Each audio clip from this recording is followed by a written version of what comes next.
안녕하십니까. 저는 이제 칠순을 코앞에 두고 있는 이제 인생의 노년기에 접어든 여성입니다. 평생 장사를 하며 밥 벌어먹고 살아왔습니다. 그러다 지금으로부터 약 10여 년 전 모든 속세와의 인연을 끊고 낯선 곳으로 들어갈 때까지만 하더라도 제가 이 나이까지 살아 숨쉬리라고는 생각조차 하지 못했죠. 참 사람 죽고 사는 일이 뜻대로 되는 게 아닌가 봅니다. 누군가는 그리 간절히 살기를 원해도 목숨 부여잡기가 제 맘 같지 않고 세상 저버리고 싶었던 아픔에도 제가 이 나이까지 꾸역꾸역 세월을 먹어가며 살아가고 있는 걸 보니 말입니다. 요즘 들어 주변인들의 소개로 이 채널을 통해 여러분들의 살아가는 이야기를 듣고 있자면 세상엔 나만큼이나 파란만장한 인생을 살고 계신 분들이 참 많다는 생각이 들어요. 한편으로는 그 모진 세월들 슬기롭게 이겨내시고 잘 살아가시고 계신 여러분들과 비교하자면 저 스스로가 너무나도 초라하게 느껴져 부끄러울 때도 많습니다. 저 역시 저를 귀하게 여겨주는 사람들 애를 어지간히 썩히면서 살아왔거든요. 어머니 도대체 왜 이런 곳에서 혼자 지내신 거예요? 제가 어머니를 얼마나 찾았는지 아세요? 어떻게 저희만 두고 그렇게 훌쩍 떠나실 수가 있으세요? 아가, 아이고 얘야, 내가 미안하다. 내가 정말 미안해. 어른이 되어서는 너희들을 감싸주지는 못할 망정 내가 나 숨쉬는 거 하나 힘에 겨워 너희들을 모르는 척하며 살았구나. 내가 죄인이다. 내가 죄인이야. 동안의 세월 끝에 다시 만난 며느리와 눈물의 재회를 나눈 저였습니다.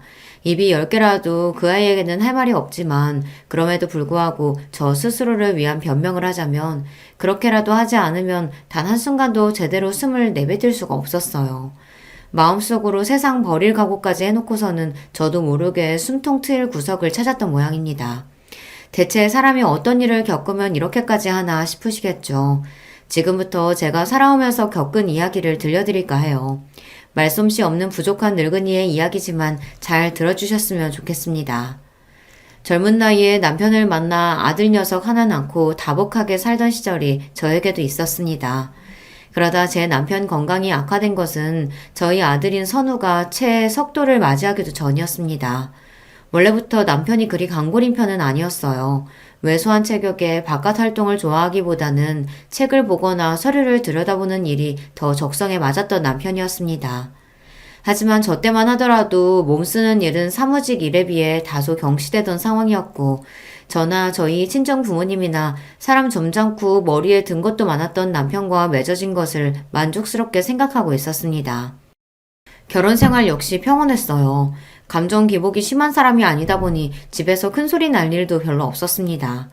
시댁에서야 저희 서구 낳고 나서는 손 귀한 집에 손자까지 떡하니 안겨주었다며 며느리인 저를 예뻐해 주셨어요. 덕분에 감사하게도 시집살이 역시 모르고 살았습니다. 제 비슷한 또래의 여자들이 시어머니 시집살이에 마음고생을 적잖이 하는 사람들이 많다는 걸 생각해보면 저는 여러모로 운이 좋은 편이었어요. 비록 그런 시부모님께서도 저희 결혼한 지 얼마 되지 않아 차례로 지병으로 일찍 떠나고 마셨지만 말입니다. 결혼을 하기는 했지만 저희 나이대와 지금보다 훨씬 일찍 결혼했잖아요. 짧은 시간 안에 양친을 모두 잃은 남편의 상심 역시 컸습니다. 이 나이 먹고 우리 서구 아버지가 되었는데도 부모를 잃는다는 건 참 가슴이 휑하니 비는 기분이야. 항상 부모님께 심적으로 의지를 많이 했지만 나도 이 정도까지일 줄은 몰랐어. 그러게 말이에요. 두 분 다 참 좋으신 분이셨는데 우리 서구 커서 장가가는 것까지 봐주셨으면 얼마나 좋으셨을까. 저 역시 그런 남편을 진심으로 안타까워했습니다. 제 남편에게 따스하고 정 많은 성정을 물려주신 만큼 제게도 정을 많이 주신 시부모님이셨으니까요. 초저녁부터 꾸벅꾸벅 졸고 있는 서구를 바라보며 남편이 다짐했습니다. 나는 나중에 우리 서구가 젊은 나이에 이런 상실감 느끼지 않도록 정말이지 오래오래 우리 아들 곁에 있어줘야겠어. 버팀목이 될 수 있는 부모로 오래 곁을 지켜주는 것도 부모된 도리로서 자식에게 해줘야 할 일인 것 같아. 당신 말 잘했어요. 그러니까 앞으로는 술도 좀 줄이고 담배도 끊고 우리 서구 장성하는 거 보려면 그래야 되지 않겠어요? 애주가까지는 아니더라도 식사 때마다 반주를 곁들이기 즐기는 남편에게 은근한 눈총을 주던 저였기에 남편 말에 반색을 했습니다. 어찌되었든 남편 곁에 오래 머물러 주려고 마음먹은 남편이었으니 제 마음 역시 흡족할 수밖에 없었죠. 하지만 사람의 수명이라는 것이 어디 제 마음대로 되는 일이랍니까? 아무리 자기 자신의 것이라지만 인간의 생로병사만큼은 자기 스스로도 어쩔 수 없는 세상 이치인 법이죠. 가슴이 아팠다는 것은 남편에게는 그 시기가 너무 이르게 찾아왔다는 겁니다. 여보, 당신 괜찮아? 세상에 낯빛 좀 봐. 대낮에 남편 직장으로부터 걸려온 전화에 불이 나게 달려간 병원에서 남편 낯빛을 보고 그만 심장이 쿵 떨어지는 것 같았습니다. 남편의 병명은 급성 심근경색이었어요. 지금이야 병원도 잘 되어 있고 심장 관련 질환도 미리 대비하면 충분히 관리할 수 있지만 당시로서는 남편처럼 이른 나이에 심장병이 오는 경우가 많지는 않았습니다. 저희 부부 입장에서는 청천벽력과도 같은 소식이 아닐 수 없었어요. 괜찮아, 여보. 창백하게 질린 낯빛으로도 놀란 저부터 달래는 남편이었으나 남편이 자리를 털고 일어나는 일은 결코 벌어지지 않았습니다. 그렇게 남편의 투병 생활이 시작되었죠. 내가 당신 애를 너무 먹인다. 남편이 돼서 아내한테 을지가 되어주지 못할 망정 이렇게 짐이 되니 내가 정말 미안해 여보. 도대체 무슨 소리라는 거야. 부부끼리 그런 말이 어딨어. 그런 말 할 시간에 더 힘내서 밥이라도 한술 더 뜨고 나랑 살살 산책도 다니고, 응? 정말이지 혼신의 힘을 다해 간병에 제 모든 열의를 쏟았습니다만 남편의 병세는 좋아질 기색을 보이지 않았어요. 슬슬 말문이 트여가고 있던 저희 아들 서구의 기억 속에 남아있는 아버지 모습은 항상 병상에 드러누워 있는 모습이었습니다. 서구야, 아버지가 건강하지 못해서 함께 놀아주지도 못하고 미안해. 우리 아들. 아니에요. 괜찮아요. 제 아버지가 어떤 심정으로 그 말을 하는지 이해하기에 아들은 너무 아직 어렸습니다. 그럼에도 순하게 대답하는 모양새가 저희 아버지 판박이었어요. 그런 부자의 모습을 바라보면서 마음 한켠이 시큰해졌습니다. 남편과 이별할 시간이 가까워졌음을 본능적으로 깨달을 수 있었어요. 그렇게 아들이 5살을 겨우 넘겼을 때 남편은 세상을 떠나고 말았습니다. 벌써 오랜 시간 이별을 준비해온 저희 부부였으나 막상 남편이 떠나고 나니 그런 준비는 제게 전혀 마음의 위로가 되지 못했어요. 비록 부모님들 주선으로 만나 결혼한 남편이었지만 진심으로 남편을 사랑했습니다. 남편은 좋은 사람이었고 무엇보다 제게 목숨보다 귀한 아들 서구를 준 은인이었으니까요. 그런 사람이 이 젊은 나이에 내도록 고통스러워하다 결국 세상을 등졌다고 생각하니 마음이 천갈래 만갈래로 찢어지는 듯 했습니다. 정말이지 제 곁에 저희 서구가 없었더라면 그때 제가 어떻게 되었을지 제 스스로도 장담을 하지 못하겠어요. 남편이 이 세상에 없는 사람이 되어도 그래서 더는 살고 싶지 않은 마음에도 불구하고 때가 되면 자식 새끼 입에 밥 물려줘야 하고 해지면 잠 재워야 했어요. 엄밀한 그런 거였습니다. 나 힘들다고 내 자식까지 내놓을 순 없는 노릇이었어요. 그나마 다행이었던 건 시부모님이나 남편이나 저희 모자에게 남겨준 재산이 적은 편은 아니었다는 겁니다. 물론 그 돈으로 저희 모자가 평생 놀고 먹을 정도까지는 아니었지만 적어도 우리 서구 잘 키울 수 있도록 기반을 다지는 데에는 부족함이 없는 액수였어요. 이제는 제법 종알종알 말이 많아져 어린이 티가 나는 아들 녀석을 친정에다 맡기고 제 가게를 꾸리기 시작한 것 또한 그 무렵이었습니다. 남편을 떠나보내고 제가 처음 시작한 일은 바로 만두 가게였습니다. 제가 저녁적부터 만두는 기똥차게 잘 빚었거든요. 저희 친정어머니께서도 만두만큼은 내가 네 솜씨 못 따라간다고 하시며 극찬해 주셨던 만두였습니다. 저 역시 다른 건 몰라도 만두는 자신 있었어요. 가게 시작하기 전에도 제 만두 맛보신 지인분들이 서구 엄마 만두 장사하면 대박 날 거라고 엄지손가락을 치켜 올려주시곤 했으니까요. 비록 나 당신 절대 고생 안 시킨다며 식당 이야기가 나올 때마다 말도 못 꺼내게 하는 남편 말 앞에서 번번이 가로막혔지만 말입니다. 그런 남편이 떠나고 없으니 이젠 저 살림만 하게 해주겠다며 붙잡을 사람도 없었어요. 그런 남편이 그리운 마음이야 가실 줄은 몰랐으나 산 사람은 살아야 한다는 잔인한 삶의 진실 앞에 저 역시 변해야만 했습니다.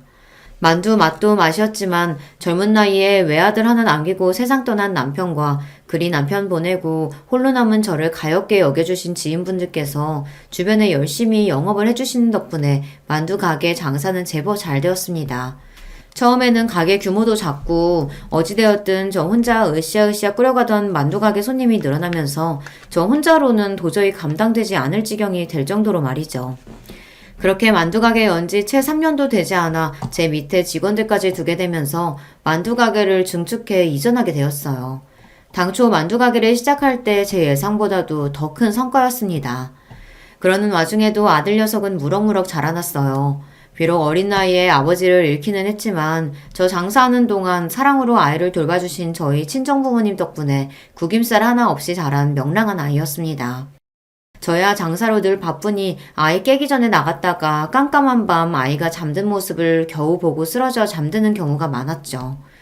저 녀석 잘 키우겠다고 하는 고생인데 막상 자식 새끼 크는 것도 제대로 못 보고 이 귀한 시절 지나가고 있다고 생각하자 가끔은 허무한 마음이 들 때도 있었습니다. 하지만 아무리 저희 가게가 형편이 좋고 도와주시는 어른들까지 계셔 다른 아이 혼자 키우는 어머님들에 비해 상황이 좋다고는 해도 여자 혼자 아이 키우는 게 쉬운 일이 아닌 건 변함없었습니다. 가끔 혼자서 이 모든 것을 건사해야 한다는 버거움에 힘겨워 베개에 얼굴을 콱 묻고 숨죽여 우는 일도 적지 않았습니다. 그럴 때마다 잠든 아들 녀석 얼굴 한 번 더 보면서 정신 똑바로 차려야지 하고 마음을 다잡았죠. 그런 엄미 마음고생이나마 적게 하라고 그랬던 건지 아들 녀석은 사고 한 번 치지 않고 착하고 성실하게 자라주었어요. 시키지 않아도 공부도 곧잘 했어요. 여러모로 제 아버지를 참 많이 닮은 아이였습니다. 그게 참 뿌듯하기도 하면서 한편으로는 걱정스러운 마음도 있었어요. 제 남편이 워낙 젊은 나이에 세상을 떴잖아요. 저희 친정부모님께서 갖고의 노력으로 아이 튼튼하게 키우려고 온갖 좋은 것들 먹이고 신경을 쓰셨기에 아이가 약한 것까지는 아니지만 그렇다고 아주 튼튼한 편도 아니었어요. 왜 조부모가 그리 신경을 써도 철마다 감기 한 번씩은 꼭 앓고 지나갔습니다. 그럴 때마다 병든 닭마냥 꾸벅꾸벅 졸고 있는 아들 녀석 모습을 보고 있자면 이 녀석도 어디 약한 곳이라도 있으면 어쩌나 하는 노파심에 불안한 마음이 있었어요. 자라보고 놀란 가슴 소뚜껑 보고도 놀란다고 하잖아요. 그런데 병으로 일찍 남편 보낸 어미의 심정이니 오죽했겠습니까?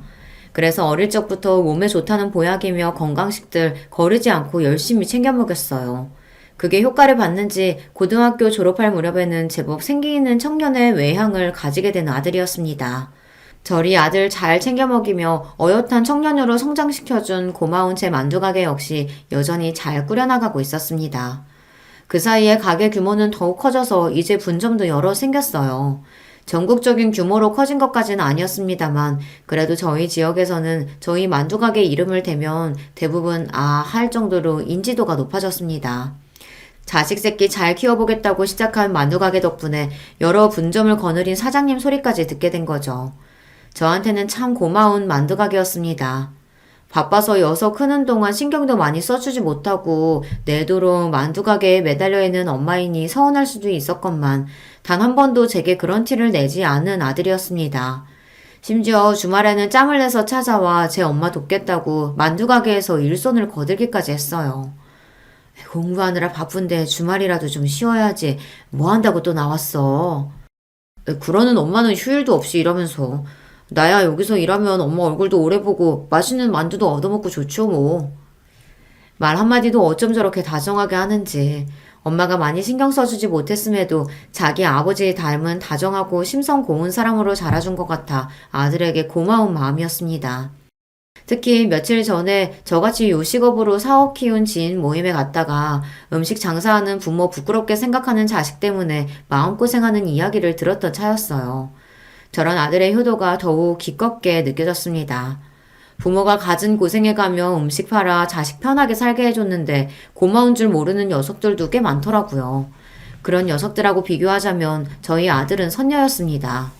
가끔은 한 번을 엄마 속 썩이지 않고 반듯하게만 자라준 아들이 고민거리가 있어도 막상 제게 이야기를 하지 못하는 건 아닐까 염려스럽기도 했지만 그럼에도 착하고 공부 잘하고 무엇보다 건강하게 자라준 아들은 제 인생 가장 큰 자랑거리였어요.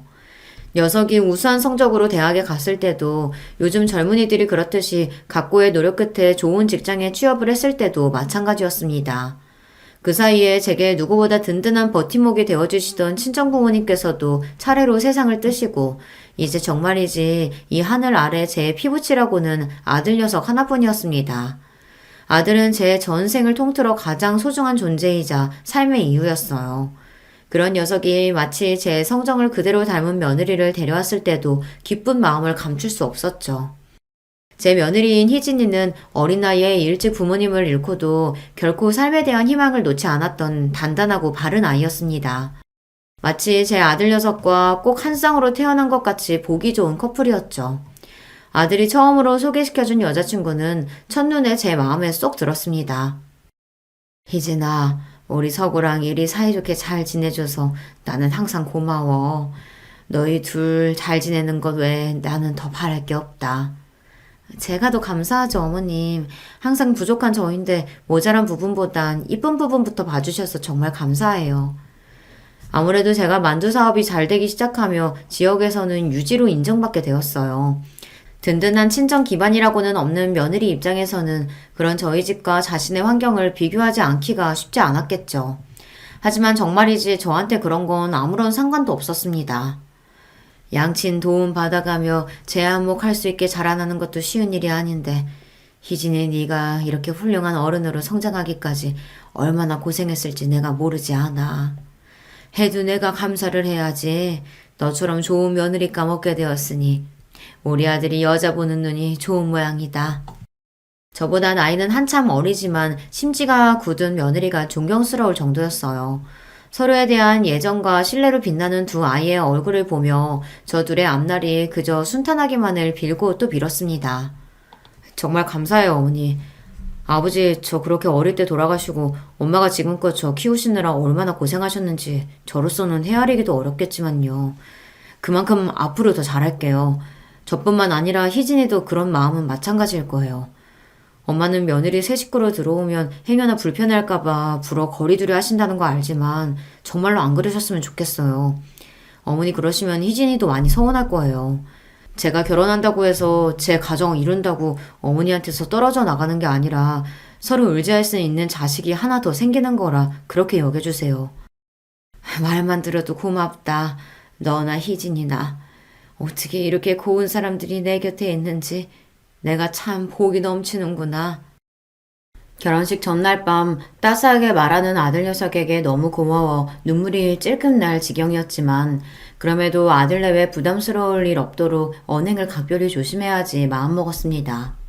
이런 제 결심이 무색하게 결혼 후에도 아들과 며느리는 뺀질나게 제 집에 드나들며 다소 조심스러워하는 제 마음의 거리를 좁히기 위해 노력했죠.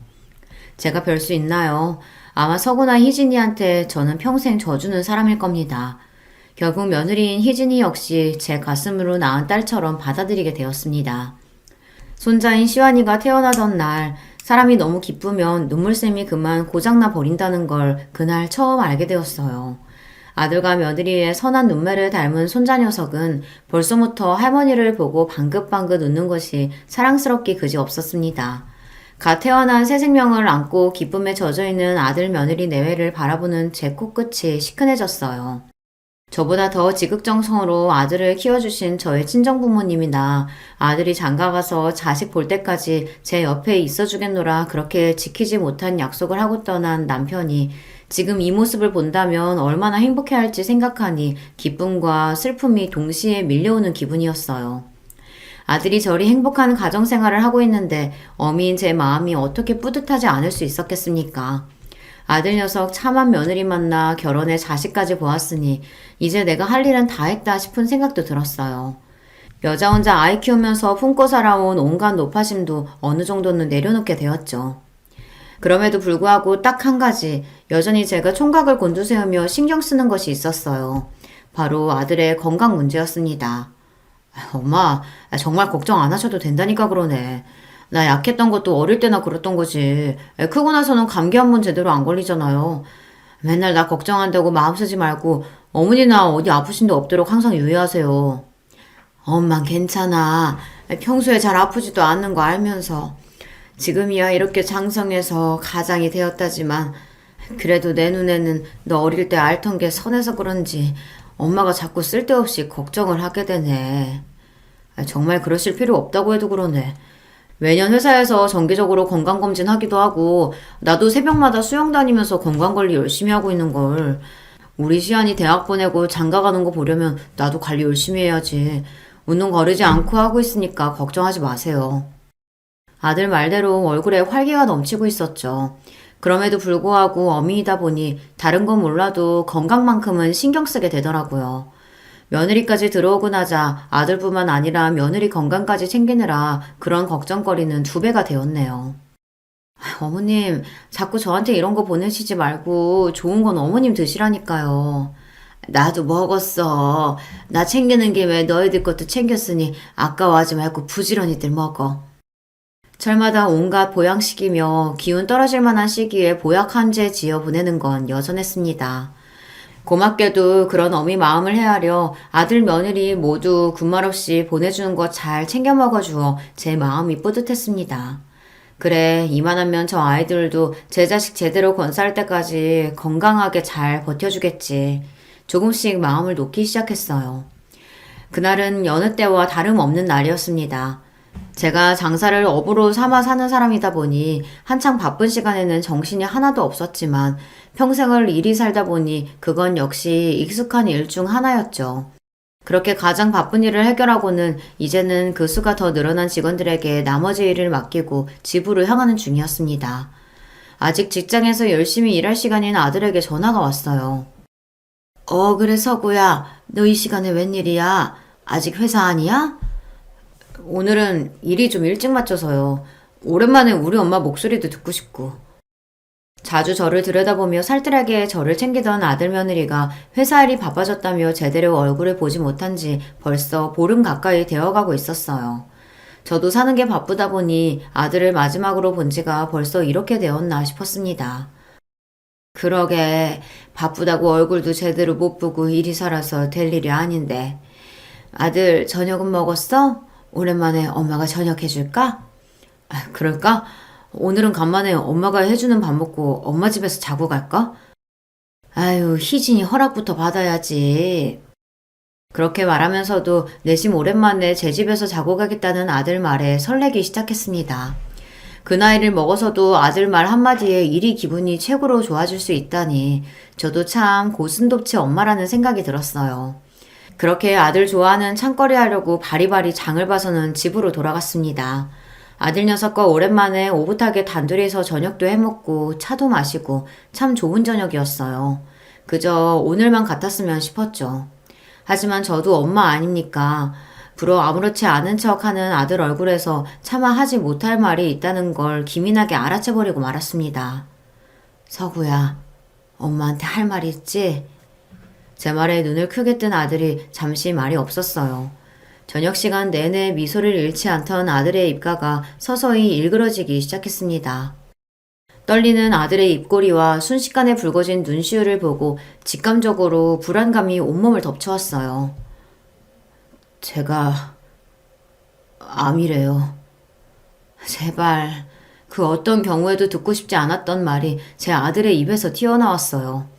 그대로 대답도 어떤 행동도 하지 못한 채 그저 경악에 차서 박제되기라도 한 듯 얼어붙어 있었습니다. 지난번 검진에서 이상이 있다고 해서 정밀검사 해봤는데 이미 암이 꽤 진행된 상태라고 그러네요. 위치도 안 좋고 전이 되었을 확률도 높다고 하고 차마 자식이 되어서 어머니한테 드릴 수 없는 말씀이라 망설이다가 더는 미룰 수 없을 것 같아 말씀드리는 거예요. 벌린 제 입가와 허공에 맴도는 손이 파르르 떨렸습니다. 이윽고 제가 비명과도 같은 울음을 터뜨리고 말았어요. 서구야, 내 새끼, 내 아들, 왜 너한테 이런 병이? 어째서 너한테 이런 병이? 그건 절규에 가까웠습니다. 제 목구멍에서 이런 소리가 나올 수 있다는 게 소름이 끼칠 정도였어요.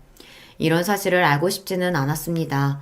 그런 저를 보며 서서히 얼굴을 일그러뜨리던 아들이 이윽고 눈물을 뚝뚝 떨어뜨리기 시작했습니다. 엄마, 죄송해요. 죄송해요, 어머니.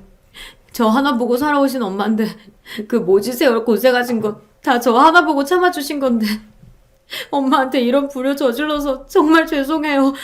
엄마, 죄송해요. 그러면서 마치 어린아이처럼 엉엉 울며 제게 사죄하는 아들이었어요. 그 모습을 보며 심장을 쥐어뜯기는 기분이었습니다. 아직 초등학교도 들어가지 못한 어린 자식의 나이도 젊은 제게 찾아온 악마 같은 병에 공포를 느끼고 있을 아들이었습니다. 그럼에도 불구하고 차마 제 어미 앞에서는 죽음에 대한 두려움을 티도 내지 못하고 그저 죄인처럼 제 앞에 고개를 숙이고 있었어요. 저는 누구인지도 모를 존재에게 저주를 퍼부었다, 애원을 했다. 도저히 제정신에 붙들고 있을 수가 없었습니다. 이런 병 줄 거면 저한테 주시지. 그 어떤 고통이라도 달게 받을 테니 내 새끼가 아니라 차라리 날 아프게 하시지. 제발, 제발 그 고통 제가 다 떠안게 해주세요. 제발. 그렇게 아들을 품에 얼싸안고 혹여 품에서 놓치기라도 할세라 안간힘을 주어 아들을 꼭 끌어안았습니다. 당장이라도 누군가 제 품에서 제 아들을 뺏어갈 것 같은 생각에 공포에 질려 있었어요. 치료받으면 돼. 요새 을슬이 얼마나 좋은데 이 어미가 무슨 짓을 하서라도 너 잘못되지 않도록 뭐든 할 거야. 악마한테 영혼을 팔아서라도 너 살릴 거야. 그러니까 울지 마. 울지 마, 서구야. 그렇게 말하면서도 시시때때로 엄습하는 두려움에 잡아먹힐 것만 같았습니다.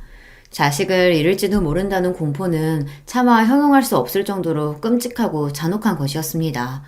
제발 제게서 제 아들을 빼앗아가지 마시길 이 세상에 존재하는 모든 것에다 대고 빌고 또 빌었어요. 암 환자인 아들의 치료가 본격적으로 시작되었습니다. 역시 얼마나 많이 울었는지 토끼처럼 눈이 새빨개진 며느리였지만 어느 때보다도 굳건하고 담대한 표정을 짓고 있었습니다. 어미인 저보다도 훨씬 용감했던 며느리였어요. 그런 며느리 모습을 보니 저도 정신을 단단히 잡아야겠다는 마음을 굳게 먹었습니다. 항암 치료 중에서도 가장 큰 효과를 볼 수 있다는 건 추적 치료였으나 이미 전이 소견을 보인 아들한테는 할 수 없는 치료법이라고 하더라고요. 이미 최적의 치료 시기를 놓친 상태인 아들 때문에 하루하루 피가 바짝바짝 말라갔습니다. 평소에 건강관리에 소홀했던 아이도 아니고 정기적으로 검사를 했음에도 불구하고 사태가 이 지경까지 온 건 아들이 젊은 암 환자였다는 것도 한몫했습니다. 실제로 발병 시기도 얼마 되지 않은 걸로 추정되었어요. 나이가 젊고 건강하다 보니 암세포가 자라는 양상도 빨랐다는 게 가장 무서운 부분이었습니다. 아들의 투병 사실을 알게 된 후로는 제게 더 이상 평온한 일상은 존재하지 않았어요. 식당 일은 이미 내팽개진 지 오래였습니다. 벌써 수십 년 경영을 해왔고 직원도 제법 두게 되어 어느 정도 체계가 생겨서 제가 잠시 일선에서 물러나 있다고 한들 당장 가게가 휘청거릴 일은 없었지만 마냥 그렇다 한들 아들 곁에 머물고자 하는 제 의지를 꺾을 수는 없었을 겁니다. 아들 곁에 붙어서 보내는 1분 1초의 시간이 그렇게 귀하고 값질 수가 없었습니다. 제 어미와 아내의 피가 마르는 듯한 극진한 간호에도 불구하고 깨어있는 시간이 점점 줄어드는 아들이었어요. 이제는 병색이 와연한 아들의 얼굴을 보니 차마 이 침통하고 억울한 마음을 어찌할 바가 없어 속이 문드러져 갔습니다. 점점 삶의 불씨가 꺼져가는 잠든 아들의 얼굴을 애같하게 매만지며 저는 빌고 또 빌었습니다. 제발 저한테서 이 아이 뺏어가지 마세요. 차라리 제 목숨을 드릴 테니 제게 모든 고통 다 몰아주시고 이 아이만큼은 살려주세요. 아직 보아야 할 것도 겪어야 할 것도 많은 아이인데 이렇게 보낼 순 없어요. 제발 제발 이 미천한 여자의 목숨을 대신 걷어가 주세요. 온 세상 모든 것에 엎드리는 심정으로 빌고 또 빌었습니다만 그런 제 기도가 하늘에 가 닿는 일은 없었습니다. 엄마, 정말 죄송해요. 엄마한테 이런 고통을 겪게 해드려서 정말로 죄송해요, 엄마. 제발 저 떠나고 나서 너무 많이 아파하지 마세요. 엄마, 제발. 반쯤 정신이 없는 와중에도 마지막 순간까지 하나뿐인 자식을 잃고 남겨질 제 어미 걱정에 마음을 놓지 못하는 아들이었어요. 그런 아들을 제발 떠나지 말라고 부여잡고 싶었음에도 불구하고 어미가 되어 마지막까지 자식 새끼 편히 눈 감지 못하게 해서 혹여나 아이가 구천을 떠돌게 되진 않을까 무서운 마음이었습니다. 그리하여 심장을 난도질당하는 아픔을 겪고 있었음에도 차마 떨어지지 않는 입을 열었습니다. 그래, 서구야. 내 아들, 엄마, 네가 하라는 대로 할게. 너 원하는 대로 다 할 테니까 제발 마음의 부채감 같은 거 단 한 점도 남겨두지 마. 응? 그렇게 말하면서도 도무지 이 믿기지 않는 현실을 받아들일 수가 없어 제 온몸이 벌벌 떨렸습니다. 조금 있으면 이 꺼질 것만 같은 숨소리조차 들을 수 없을 거라고 생각하니 벌써 제가 죽을 것만 같은 기분이었어요. 옆에서 남편의 임종을 지키고 있는 며느리 역시 제정신이 아닌 것 같았습니다. 이 순간만큼은 아들의 투병 생활 내내 이를 악물고 정신력으로 버티던 며느리도 차마 제 몸을 가눌 수 없는 것만 같았습니다. 벌벌 떨리는 며느리의 몸을 꽉 끌어안은 제 몸 역시 떨림이 멈추질 않았습니다. 그렇게 아들의 손에서 완전히 힘이 빠져나갈 때까지 목에서 피가 나도록 울음을 삼키고 또 삼키며 온 가족이 아들을 부여잡았습니다. 이렇게 간절한 마음으로 붙들고 있으면 잠시나마 아들이 좀 더 머물러 주기라도 할 것처럼 말이죠. 하지만 끝내 그런 일은 일어나지 않았어요. 그렇게 저는 제 평생의 사랑이자 제 인생의 버팀목이었고 나 자신보다도 더 귀중한 존재였던 아들을 떠나보내게 되었습니다. 막상 아들이 떠나고 나니 이 모든 현실이 제 것같이 느껴지지 않았어요. 아들이 떠났다는 것은 다 거짓말이고 갈 곳을 잃은 제 정신이 꿈속을 배회하는 것이 아닐까 그런 망상까지 하게 되었습니다. 저도 저지만 며느리 역시 실신하기 직전이었어요. 그런 며느리를 간신히 버티게 해주는 것이 바로 제 엄마 곁에 찰싹 붙어 앉은 손자 시완이었겠죠. 제가 남편을 잃고 혼자 남겨졌을 때 제 아들 서구 때문에 간신히 목숨을 지켜낸 것처럼 그때의 며느리도 그럴 거였습니다. 한편으로는 감히 그런 며느리에게 부럽다는 생각까지 들었어요. 새파랗게 젊은 나이에 남편을 잃은 고통이야 저 역시 겪어보았으니 그 참담함을 이해하지 않을 수 없었으나 아들 잃은 것은 정말이지 차원이 다른 문제였습니다. 아들의 숨이 멎은 이후로 제 인생은 그대로 멈춰버렸습니다. 그건 죽은 인생이나 다름없었습니다. 저는 닥치는 대로 세상에 존재하는 모든 것을 저주하기 시작했습니다. 그중 가장 저주스러웠던 건 다름 아닌 저 자신이었어요. 내 새끼가 더는 이 세상에 존재하지 않는다는데 아직까지 목숨을 부지하고 살아가는 저 자신이 혐오스러워 견딜 수가 없었습니다. 나를 데려가지.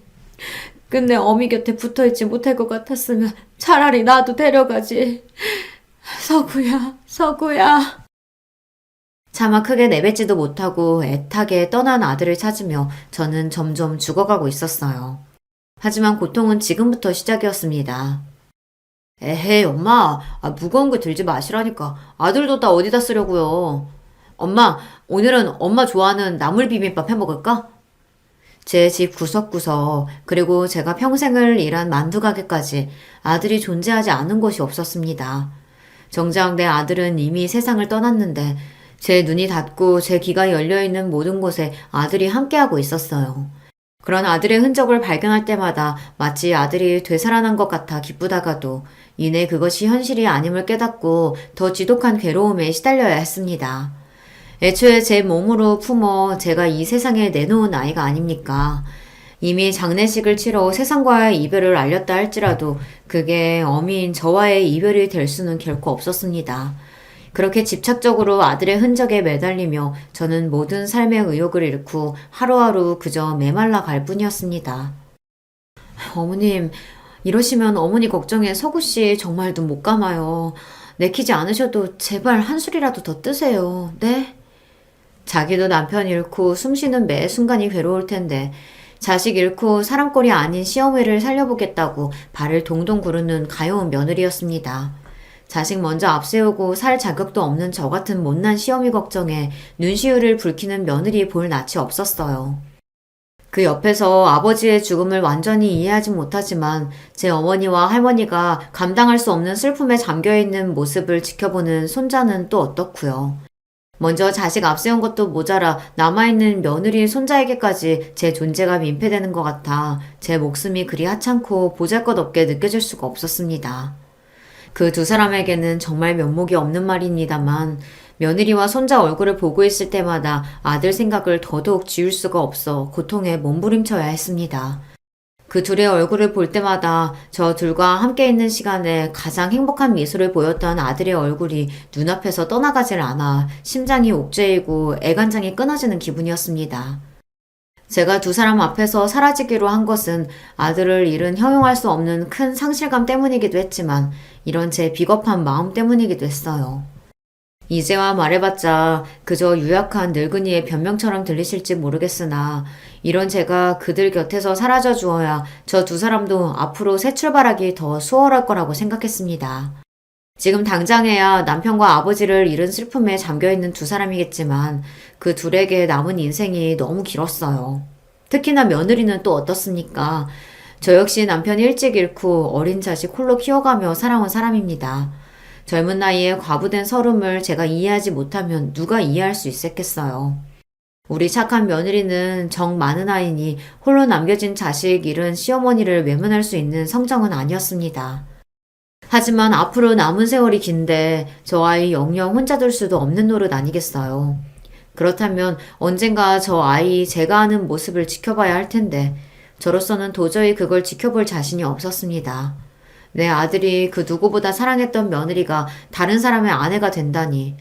며느리 생각하면 차마 염치가 없는 이야기긴 하지만 그것까지 버틸 자신은 없었어요.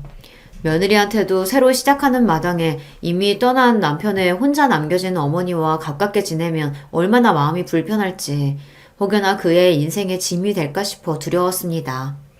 며느리와 손자 몰래 제 신변을 정리하기 시작한 것도 그래서였습니다.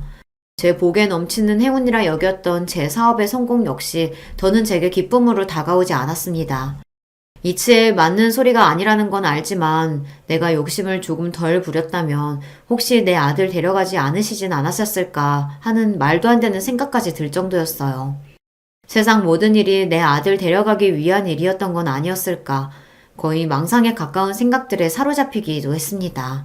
벌려놓은 사업장이 여러 곳이다 보니 본래 제대로 정리를 하고자 하면 긴 시일이 걸릴 일이었어요. 하지만 우리 서구 먼저 보내고 제가 얼마나 고통스러운 시간을 겪고 있는지 알고 계실 제 지인분들께서 두 팔 걷고 도와주신 덕분에 생각보다 정리를 수월하게 마칠 수 있었습니다. 넘길 수 있는 것들은 넘기고 정리할 것들은 정리하고 와중에 새로운 사장이 들어오더라도 기존의 직원들 고용을 보장해주겠다는 확답까지 받아내고 나서야 저는 모든 일에서 손을 뗄 수 있게 되었습니다. 그렇게 정리하고 나니 자산이 50억가량 모여있더라고요. 저희 집 일 봐주던 변호사를 통해 저 떠나면 바로 모든 재산을 며느리와 손자 앞으로 넘겨놓도록 했습니다. 못난 시어미는 차마 이 버거운 현실을 견딜 수 없어 너희들 앞에서 사라지지만 그럼에도 남겨준 이 재산이 그 아이들 앞길에 조금이나마 고통을 덜어주기를 부디 내 사랑하는 며느리와 손자가 편히 살 수 있게 되기만을 바라고 또 바랬습니다. 그렇게 저는 며느리에게 한마디 마지막 인사조차 건네지 못한 채 그들 곁을 떠나고 말았습니다. 제가 떠나온 곳은 이제는 주민 하나 살고 있지 않다는 무인도였어요. 본래 10년 전까지만 하더라도 몇몇 주민들이 남아있었으나 다들 고령으로 떠나시고 빈집만 남겨지게 되었다는 겁니다. 사실 제가 제대로 살고자 하는 마음이 있었더라면 제 귀한 며느리와 손자 남겨놓고 어떻게 그 먼 곳까지 갔겠습니까? 섬에 들어갈 때까지만 하더라도 저는 정말이지 딱 세상 버리고 싶은 마음뿐이었습니다. 나이도 있으신 분이 혹시 어디 편찮으시기라도 하면 어쩌시려고 저런 외진 섬으로 들어가세요. 그냥 바다 구경이나 왔다 생각하시고 한 바퀴 돌아보시고 나가시죠. 저를 섬까지 데려다 주신 선장님께서 걱정스러운 얼굴로 저를 바라보며 말씀하셨어요. 그 말을 듣자 그래도 저 섬에서 그냥 쓰러져 버리는 것도 나쁘지 않겠다는 생각이 들었습니다. 이제와 이 비루한 목숨 아까울 게 뭐라고 차마 스스로 끊지도 못하는 목숨 이대로 끊기면 우리 아들에게 닿을 수 있을까 생각했어요. 세상 모든 수심이란 수심은 다 떠하는 듯 얼굴꼴이 말이 아닌 나이든 여자가 무인도로 가자는데 그분도 걱정을 안 하실 수 없었겠죠. 하지만 그런 낯선 이의 친절을 감사한 마음으로 받아들일 마음의 여유조차 없는 저였습니다. 대꾸 없이 묵묵히 망망대해만 처연하게 바라보는 저를 보며 결국 성장님도 쯧쯧 혀를 차셨습니다. 저를 무인도에 내려놓은 선장님도 이내 떠나고 마셨어요. 그래도 그분이 참 인정이 많으신 분이에요. 반쯤 정신이 나가 섬으로 들어갔는데 제가 무슨 섬에서 살만한 채비를 제대로 했겠습니까? 선장님이 제 집 옆에 슬그머니 내려놓고 간 박스 안에는 간단한 요깃거리부터 랜턴이나 작은 모종삽 같은 섬살이 필수품들은 물론 본인 연락처가 담긴 쪽지까지 담겨 있었습니다. 그때야 차마 염치가 없어 감사 인사도 전하지 못했지만 그 물건들로 처음 섬살이를 시작한 며칠 동안 간신히 연명한 저로서는 그분께 감사를 드리지 않을 수가 없습니다. 그렇게 제 섬 생활이 시작되었어요. 처음 며칠은 끝도 없이 펼쳐진 바다가 한눈에 내려다 보이는 대청마루에 넋을 놓고 누워서는 해가 떴다 지고 또 해가 떴다 지는 것만 하염없이 바라보고 있었습니다. 걷기조차 끊고 그저 이 잔인한 시간이 지나가기만을, 끝날 거라면 차라리 한순간이라도 더 일찍 끝나기만을 바랬어요.